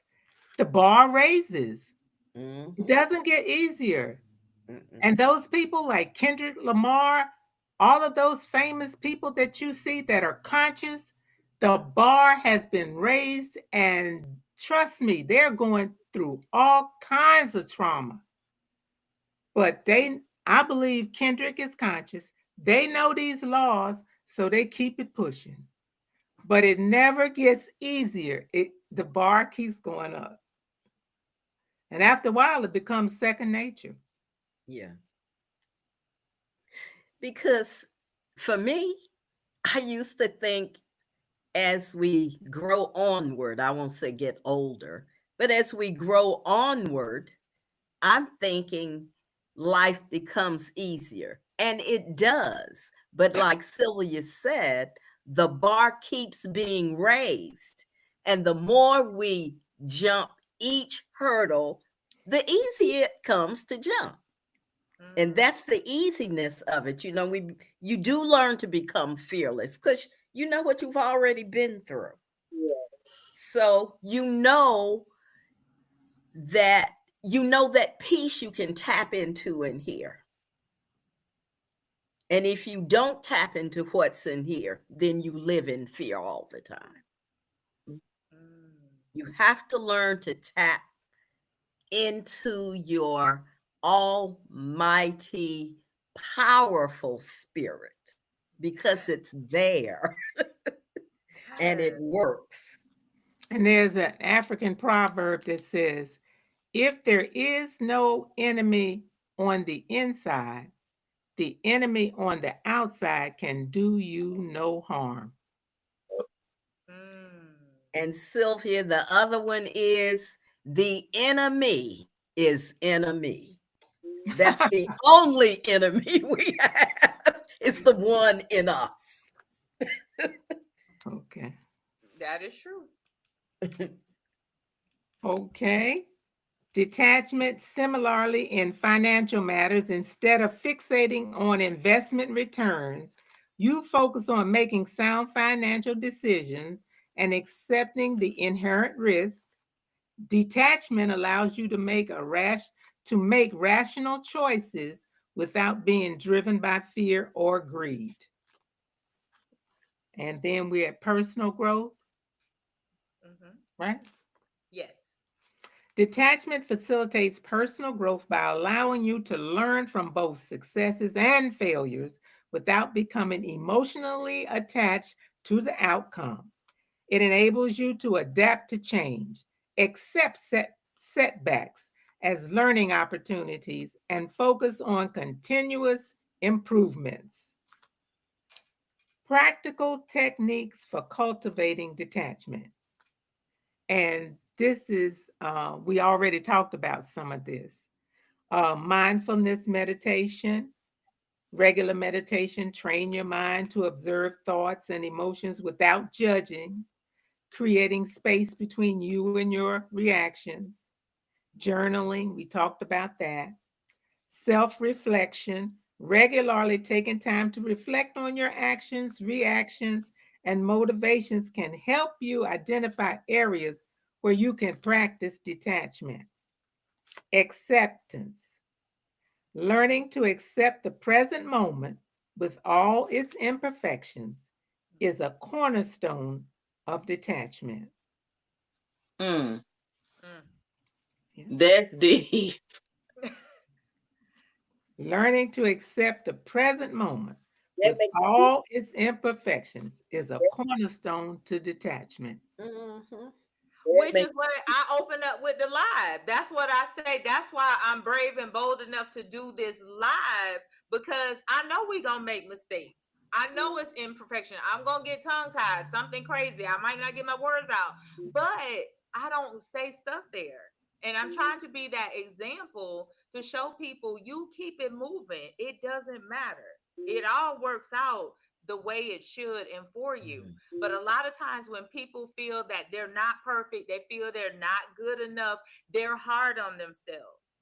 And they find themselves in a state of depression and and operating in low vibrational frequencies. And so one of my desires is don't do it. Don't do yourself that disservice. You accept your imperfections as they are. That's why I call us imperfectionists, which we're imperfectly perfect people, because you are perfect. It doesn't matter how one views their opinion on perfection. You are still perfect because you're made in the image of God. When we really, really fully understand, as Miss Sylvia just mentioned, the power that's inside of us, that we are, when it says we're fearfully and wonderfully made in the image of God, that's power. When the scripture says the same spirit that raised Jesus from the dead is in you, that's power. And a lot of people are pulled away from that power, or they're not brave and afraid to use it. And it's time for us to step into that power. That's what my heart's prayer is for everybody all the time. Step into your power. Accept your imperfections as they are, and keep it moving. Even when she mentioned mindfulness, when meditation, when you meditate, sometimes that mind doesn't want to quiet itself. However, let it be. Don't judge it, but eventually you'll get control over it. And it's important. That is a real big connection to the power that's within you, ladies. I'm just listening. I'm definitely in agreement, and I can find myself in some of those spaces. For instance, if I am playing, I had this thing, and this is recent, where if I planned something, like I am a planner, I'm gonna write it out step by step. If I'm delivering something, if I'm asking the universe for something, that's a different story. I move out the way. But if I'm about to carry something out, and let's say I'm about to do an interview or something, I have the plan out as to how it's gonna go. And I used to be a stickler for plans. And I think it's because all the jobs that I've had, I've always had to deliver, and it's always had to be in order. And that caused me to just become very narrow-minded when it came to plans, like no deviating from the plan.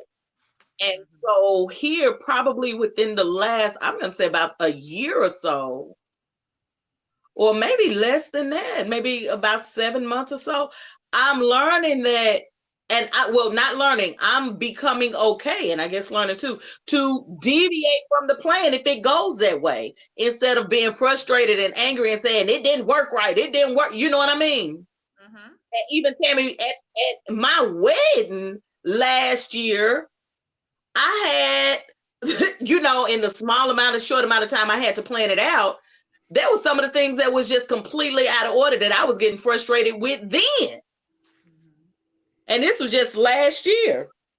And I was getting frustrated. It's just not right, yada yada yada. But I'm learning that that's okay, and it is not the end of the world. So even like detaching from the plan is okay. And it's not the end of the world. And sometimes it's meant to be like that anyway. Well, I mean, because it did happen that way when you had all your ducks in a row, because it happened that way, that's how it was supposed to happen anyway. Exactly.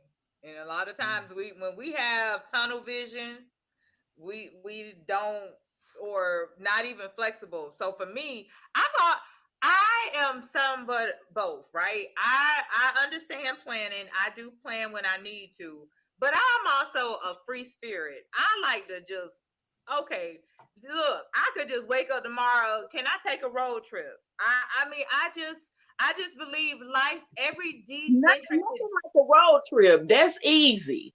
But something like that's easy. every detail in life don't have to be planned out, but you have some people that can't function if they don't plan it out. What is it? Oh my gosh, it's the different type of thinkers. We'll talk about that another time. Okay, Miss Sylvia, go ahead and get through your presentation. Okay, this one, self-realistic expectations. Avoiding unrealistic expectations helps prevent disappointment and cultivates acceptance of various outcomes. And last here, addressing potential misconceptions. Attachment doesn't mean indifference or apathy. It doesn't imply neglecting your responsibilities or ceasing to care. Rather, it's about shifting your focus from controlling outcomes to focusing your actions and responses. It's about cultivating inner peace by releasing the need to control things beyond your influence. And in conclusion, the law of detachment isn't a magic bullet, but a powerful tool for navigating life's complexities. By understanding and implementing the principles outlined, you can cultivate inner peace, reduce stress, and increase resilience in the face of challenges. The journey toward mastery requires consistent practice and self awareness.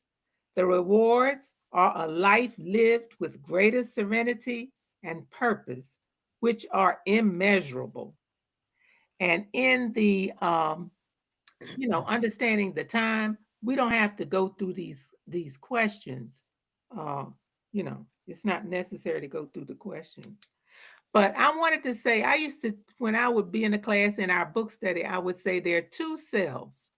There's the little self and the big self. The little self is Sylvia. The big self is the power within me, source. Some call it God. It has many names. So I stopped listening most of the time to Sylvia, the little self, and try to go within and listen to that voice. That's good. That's good. Miss P, anything you want to add to this? You got to give us something. Huh? You got anything for us? I know you got something for us, Miss P. Give it to us. I was just reading Sylvia's questions. Okay. I think they are really good questions. Of course, the other side of detachment is attachment.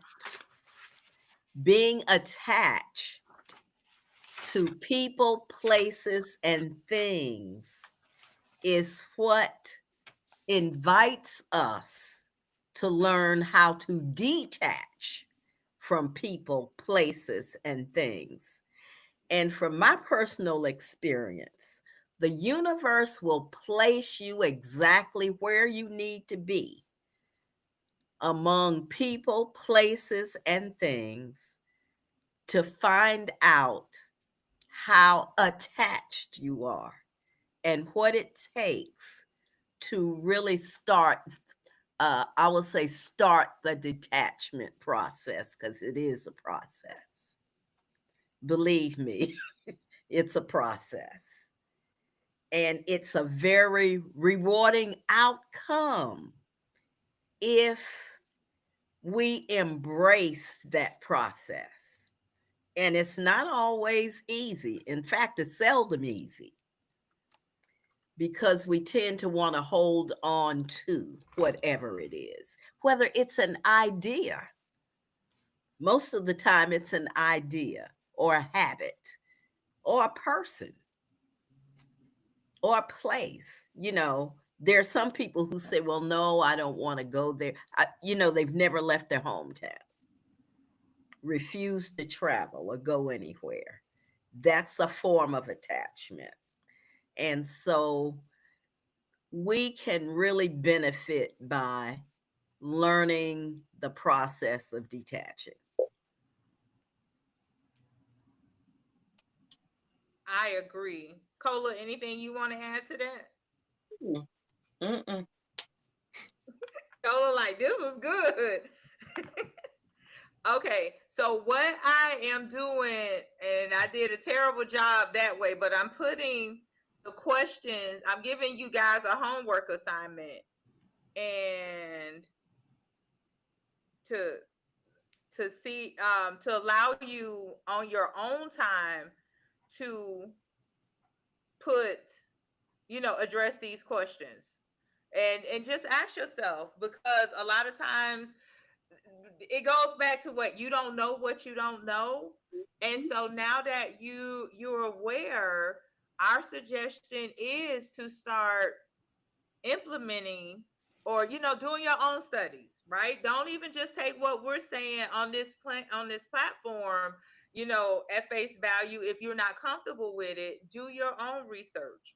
And because at the end of the day, they one of the things words that she mentioned was growth. And this is what we're doing. We're trying to grow you, expand your consciousness, give you power, give you tools on this journey of life, that I feel a lot of this information should have been made aware to us years ago. And it's just new. It's not new information, but it's information that's just, that we're becoming more and more aware of. So definitely do your research, do some thoughts. Miss Sylvia, Miss P, Cola, anything that you guys want to add to what I just I said? just want to say on the last one where it says, where can I find more information on the law of detachment?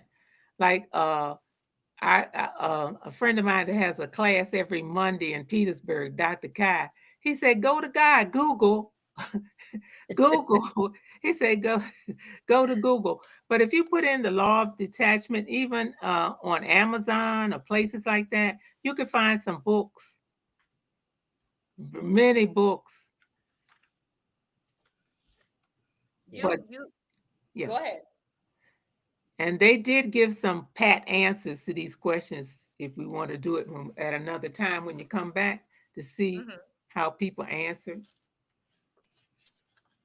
Absolutely, because ultimately we want you all to live your best life. We want you to be the powerful creator that you are. And one of the things about the law of attraction, and it was said, and I'm going to reiterate, whether you know it's present or not, it's still functioning. It, Mhm. And I wanted to say, just like, we know some people are unaware. I mean, most of us are aware of the law of gravity. But even if you're not aware of the law of gravity is still working. Yes. When you walk off of a building and you don't know about the law of gravity, it doesn't matter that you don't know. You go hit the ground. Mm-hmm. So it's just like with attraction. I mean, the law of attraction is always working, whether you know about it or not. There's gonna be good or bad consequences, whether you know it or not. And you know what? We create whether we know it or not. I did more creation unconsciously than I've been able to do consciously. And that's the truth. I didn't know I was creating, but I was creating what I wanted, and I was also creating what I didn't want. It works both ways.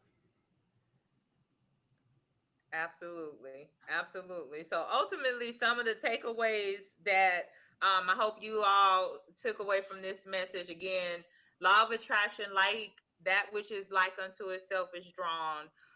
Is very important to keep your vibration, your energy high, and your frequency high. And several ways to do that is gratitude, meditation, connecting with journal. Ultimately, find things that make you feel good. The more you think of things that make you feel good and show appreciation for those things, Well, let those me say this too. And in tuning up your vibration, it has to be done in a real way. A lot of people got this fake positivity going on. mm, Pretending to be happy about everything, and that's negative, don't say that. I mean, you really just mean it on a surface level. You know what I'm saying? yeah, oh um yeah, and sometimes taking a real statement of reality and saying that that's negative when it's not, because you have to look at reality, at what the thing is first before you can change anything. You have to look at the thing first and be able to assess the vibration of the thing before you can change it and make it better. So it has to happen. Changing your energy and elevating your energy has to come in a real way. So make sure and be sure you're just not being really just like your mouth is saying one thing, but internally you feel something else. you well, know that's why I'm always encouraging, feel how you feel. If you are upset, you give yourself permission to feel. If you're hurting, give yourself permission to hurt, give yourself permission to cry. Our culture back in the day was told be strong no matter what happened, and that's not true. You do not have to be strong. You are allowed to feel how you want to feel. Now here's the thing, my suggestion with that is don't stay there. Process how you feel, do whatever you need to do to get yourself to the space where you're able to move forward, because what you don't want to do is be like a tire in the mud spinning because you don't want to move forward because of this situation, that you want to just sit there and have a pity party. Pity parties do not help you in the long run. So I feel you, Cola, on the extra positivity, because you are, though, people are taught, don't, just be positive. And reality is life is lifing, and there's not always something to be positive about. well, However, again, acknowledge how you feel, but and then do the work to move forward. Anything, yeah, Miss Pia, Miss Sylvia, or either one of you all want to add to that?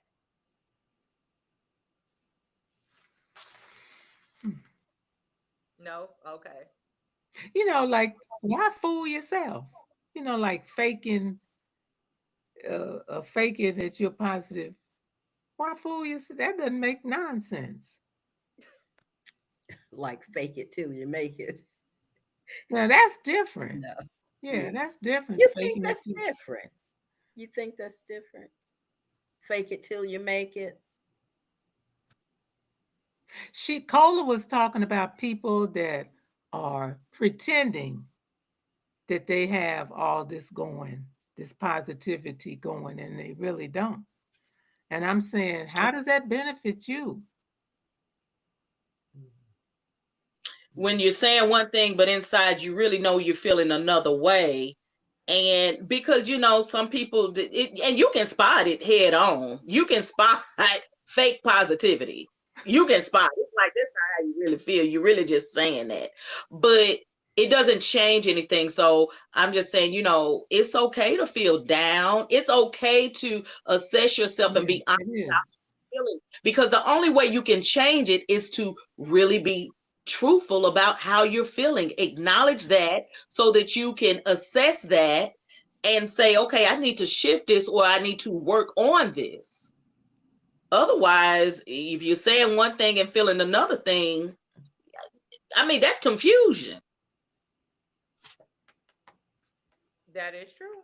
That is true. So there you have it. Well, that was definitely some very good information that was shared. Miss Sylvia, Miss P. I still want to know more about your teachings under Iyanla, because I just that is just like so awesome and amazing to me. In fact, I was listening to one of her shows not too long ago, and then she was holding up her teacup. I think she like do like a cup of tea session, and her cup said like something about you being amazing, but she had shit on her cup. I was like, oh, I love it because she's so real. I love. It's very real. I wrote it down, but I don't know where I wrote that. So yes, I just love because at the end of the day, it's really. Oh, I say this in the no, I don't even really want to say it, but it's really about relationship. It's Yeah. ultimately about relationship and your connection to God, source, your higher power, however way you want to. You know, I respect everybody's, you know, way of honoring and serving. You know, the one ultimately there's the one creator, but I respect however way people serves it. So you know, but and so therefore that's keep your connection. Stay connected to the power. You're a light force being. Let your light shine in this dark, this dark vast universe that we're in, because we are surrounded by a lot of darkness. And we may not see it, but one of the laws that we did not dig into is the law of cause and effect, but I think it did come up.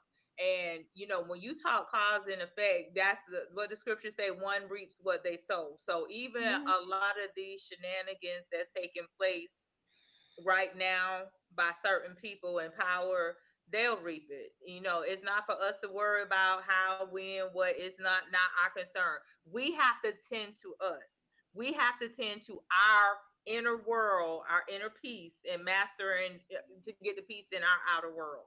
So with that, as we start bringing this home, Miss P, any final words that you have for the viewers this evening? Anything. It could I be would, anything. I would just say this.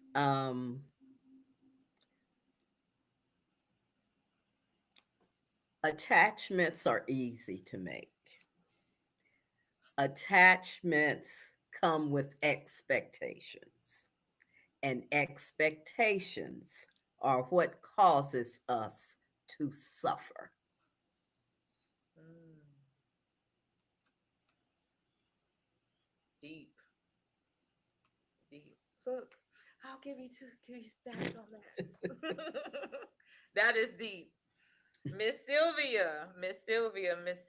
Any I, final words for the people this I, evening? I, I saw this quote, Dr. Mahdi, who is a friend to Dr. B. Serious.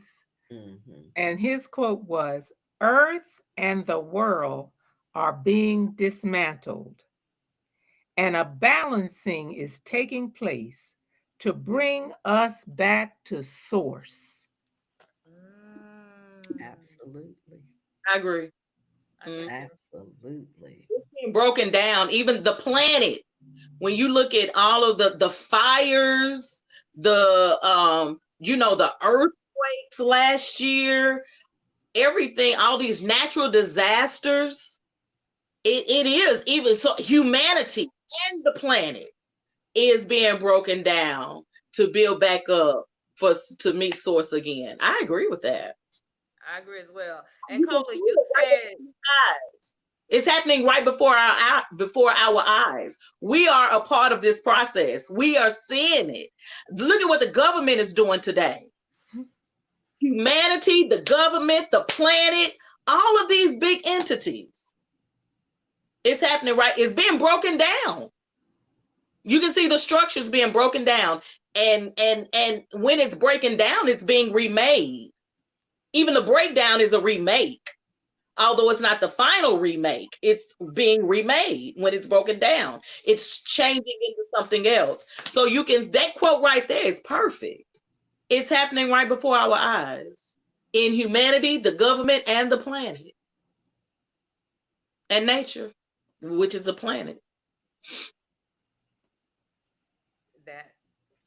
That is true. Dang, I had a thought, Colin, and I lost it. But no, thank you for that, Miss Sylvia. That spoke volumes. That spoke volumes because I mean, I had this the first Wednesday of the month, and I minister on the prayer call the first Wednesday of the month, and I, one of the encouragements that I gave the people that it doesn't matter what's going on. I really believe God is up to something. We do not know what it is, but I know it's going to work for our good. We just got to trust him. We got to trust him, and we got to stay at peace with him, and the knowing that we know that he's working it out for our good. Dang, I have this thought, and every time I keep talking, it keeps fleeing. So, Miss Cola, and hopefully my thought will come back again, because I had something I wanted to say. Miss Cola, any final words for the beloved viewers this evening? Yes. First, I would like to ask Miss Sylvia, what books would she recommend for more Egyptology, Egyptian information, Maya information? What good sources would you recommend? Egypt Revisited by Dr. Ivan Van Sertima. That's one. Egypt Revisited by Dr. Ivan Van Sertima. Okay, you write that. Okay. Oh boy. Dr. Ivan is Ivan Van Sertima, Sertima. Okay. Hope you could find it. Now, I would have to get up and go get this. Dr. Ben Yackerman, they call him Dr. Ben in terms of spelling his name. Any of his books. I know Dr. Ben. I've seen him on YouTube a lot. Yes. Dark-skinned, older guy, salt and pepper hair. Okay. Yep, he's an ancestor now. Yeah, gone. He's been gone for a while now. Yeah. I've listened to a lot of his stuff. And when you were reading the Laws of Ma'at, I'm very familiar with those, the Laws of Moses and Laws of Ma'at. And I was, even the story of the birth of Jesus is, who was it, Dr. Ben, who gave tours to Egypt? And I was watching one of his clips where the story was written in one of the pyramids. Yeah, well, it's yes, everything was copied from the ancient people. Right. From the Egyptians to the Greeks, from the Greeks to the Romans, and from the Romans to what we have today.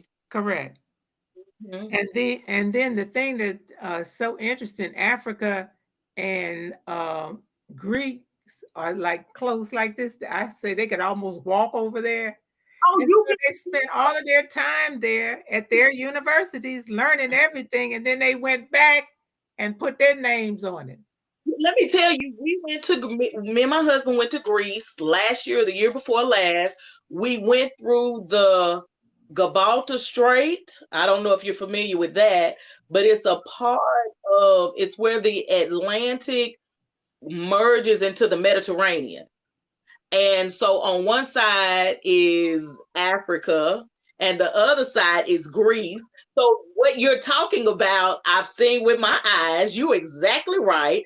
And it's like you can take a rowboat, row across, and it'll be a 30 to 45-minute row if the waters aren't that bad.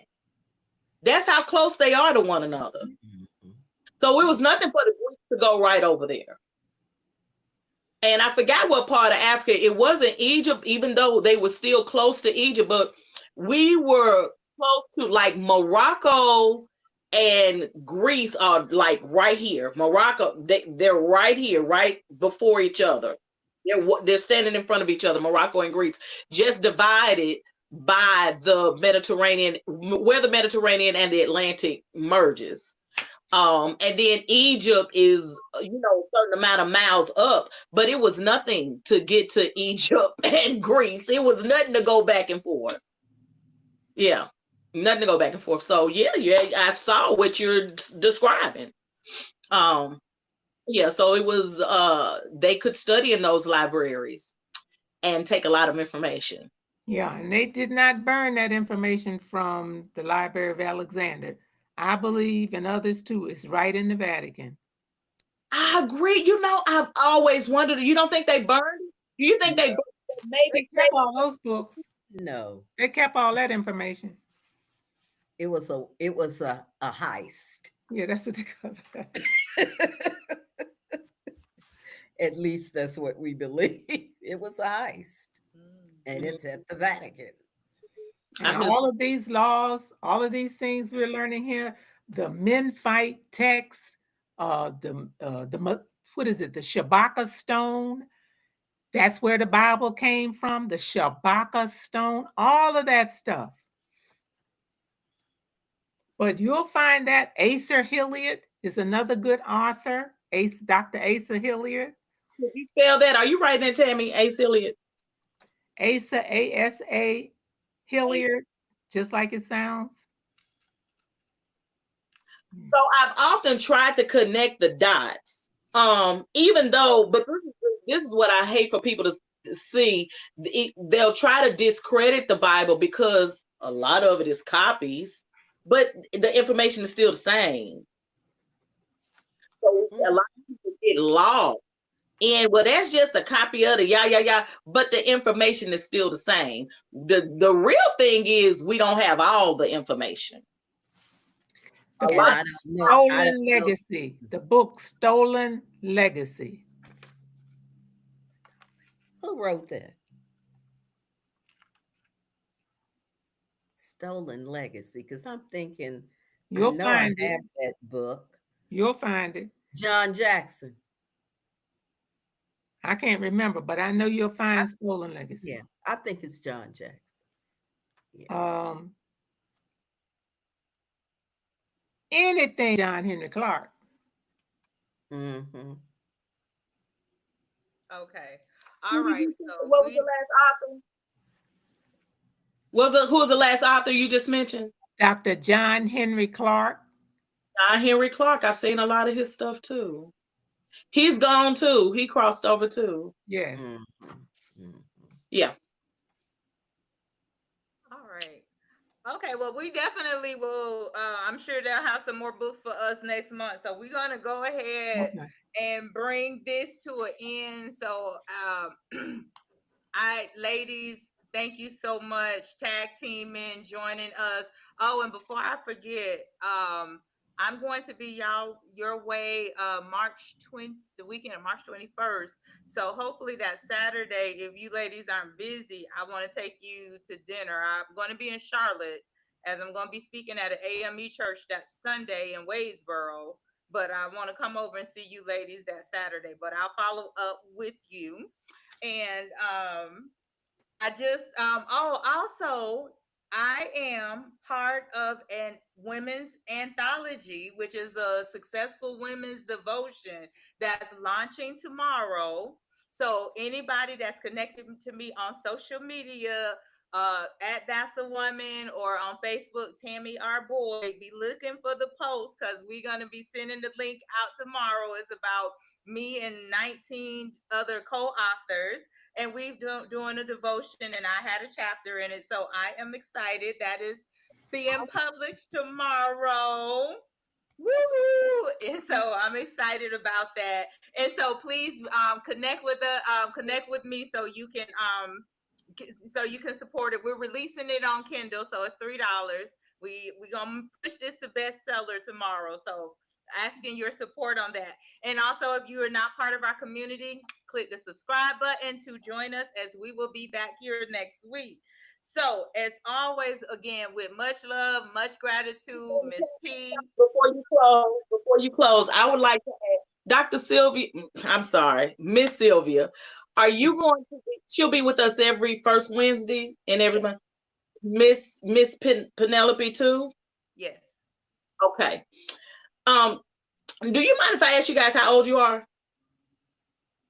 No. Okay. So could We you tell may me? not tell you. No, I don't mind. You can always ask. See? How old? Share with us, how old are you? 78. Okay, wonderful, wonderful, wonderful. And Miss Sylvia? 83. Wonderful. My goodness. Okay, okay. Can we do this next Wednesday? Well, Tammy, tell me if this is okay. This is your show. I'm just a co-host.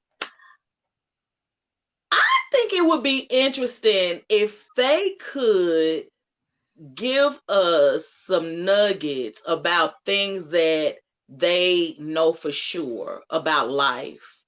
I know we're going over detachments and universal laws, but if they can just, they've to live to 80 and then the end of 70, they've experienced a lot. If they could just I think it would be wonderful if they could just give us some nuggets, and we can maybe do a segment about things I know for sure. Could you guys do something like that? I don't know about Sylvia, but the longer I'm here, I know nothing for sure. I kid you not. No, you've seen some cycles. I know what I know what you're saying. Yeah.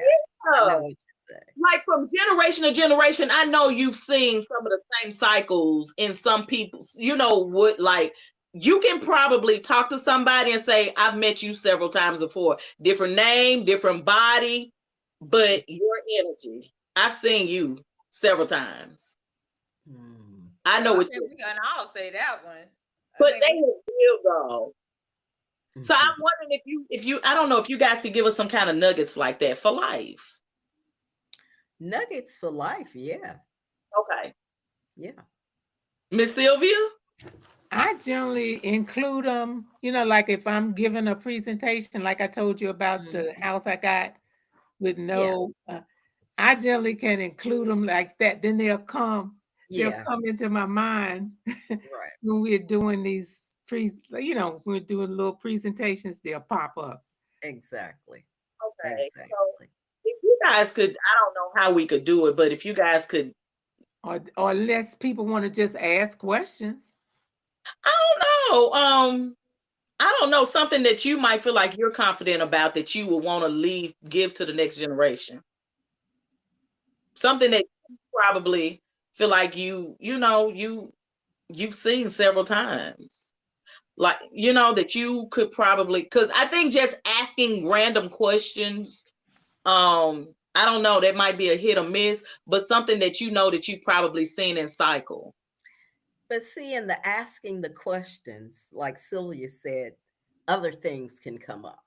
Because when people ask the questions that they want the answers to, that's what's the most important than us trying to decide what's important for them. Okay. I can go with it. Yeah, okay.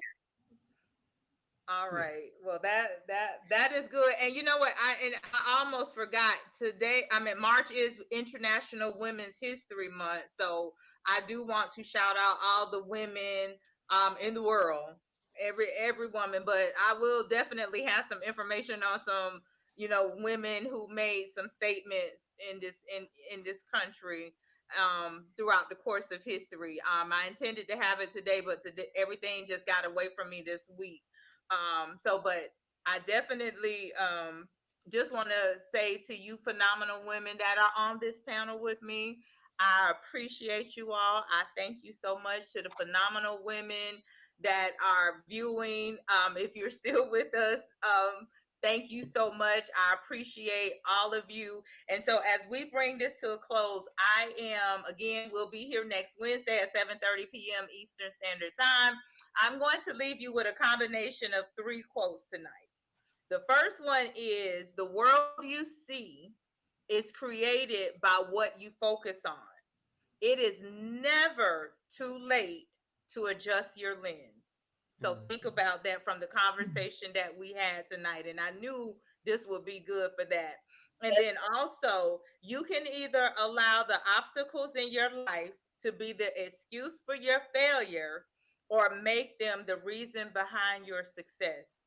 And I want all of you to be successful. And that's what I feel was taught tonight as well in the teaching, to make you successful, help you be successful individuals. And finally, happiness is the new rich, inner peace is the new success, health is the new wealth, and kindness is the new cool.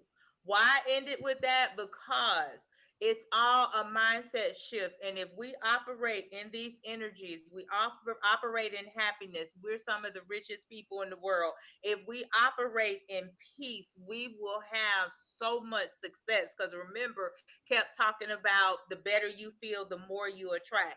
And when you are in a healthy place, you are wealth. Health is wealth. Never forget that. And kindness.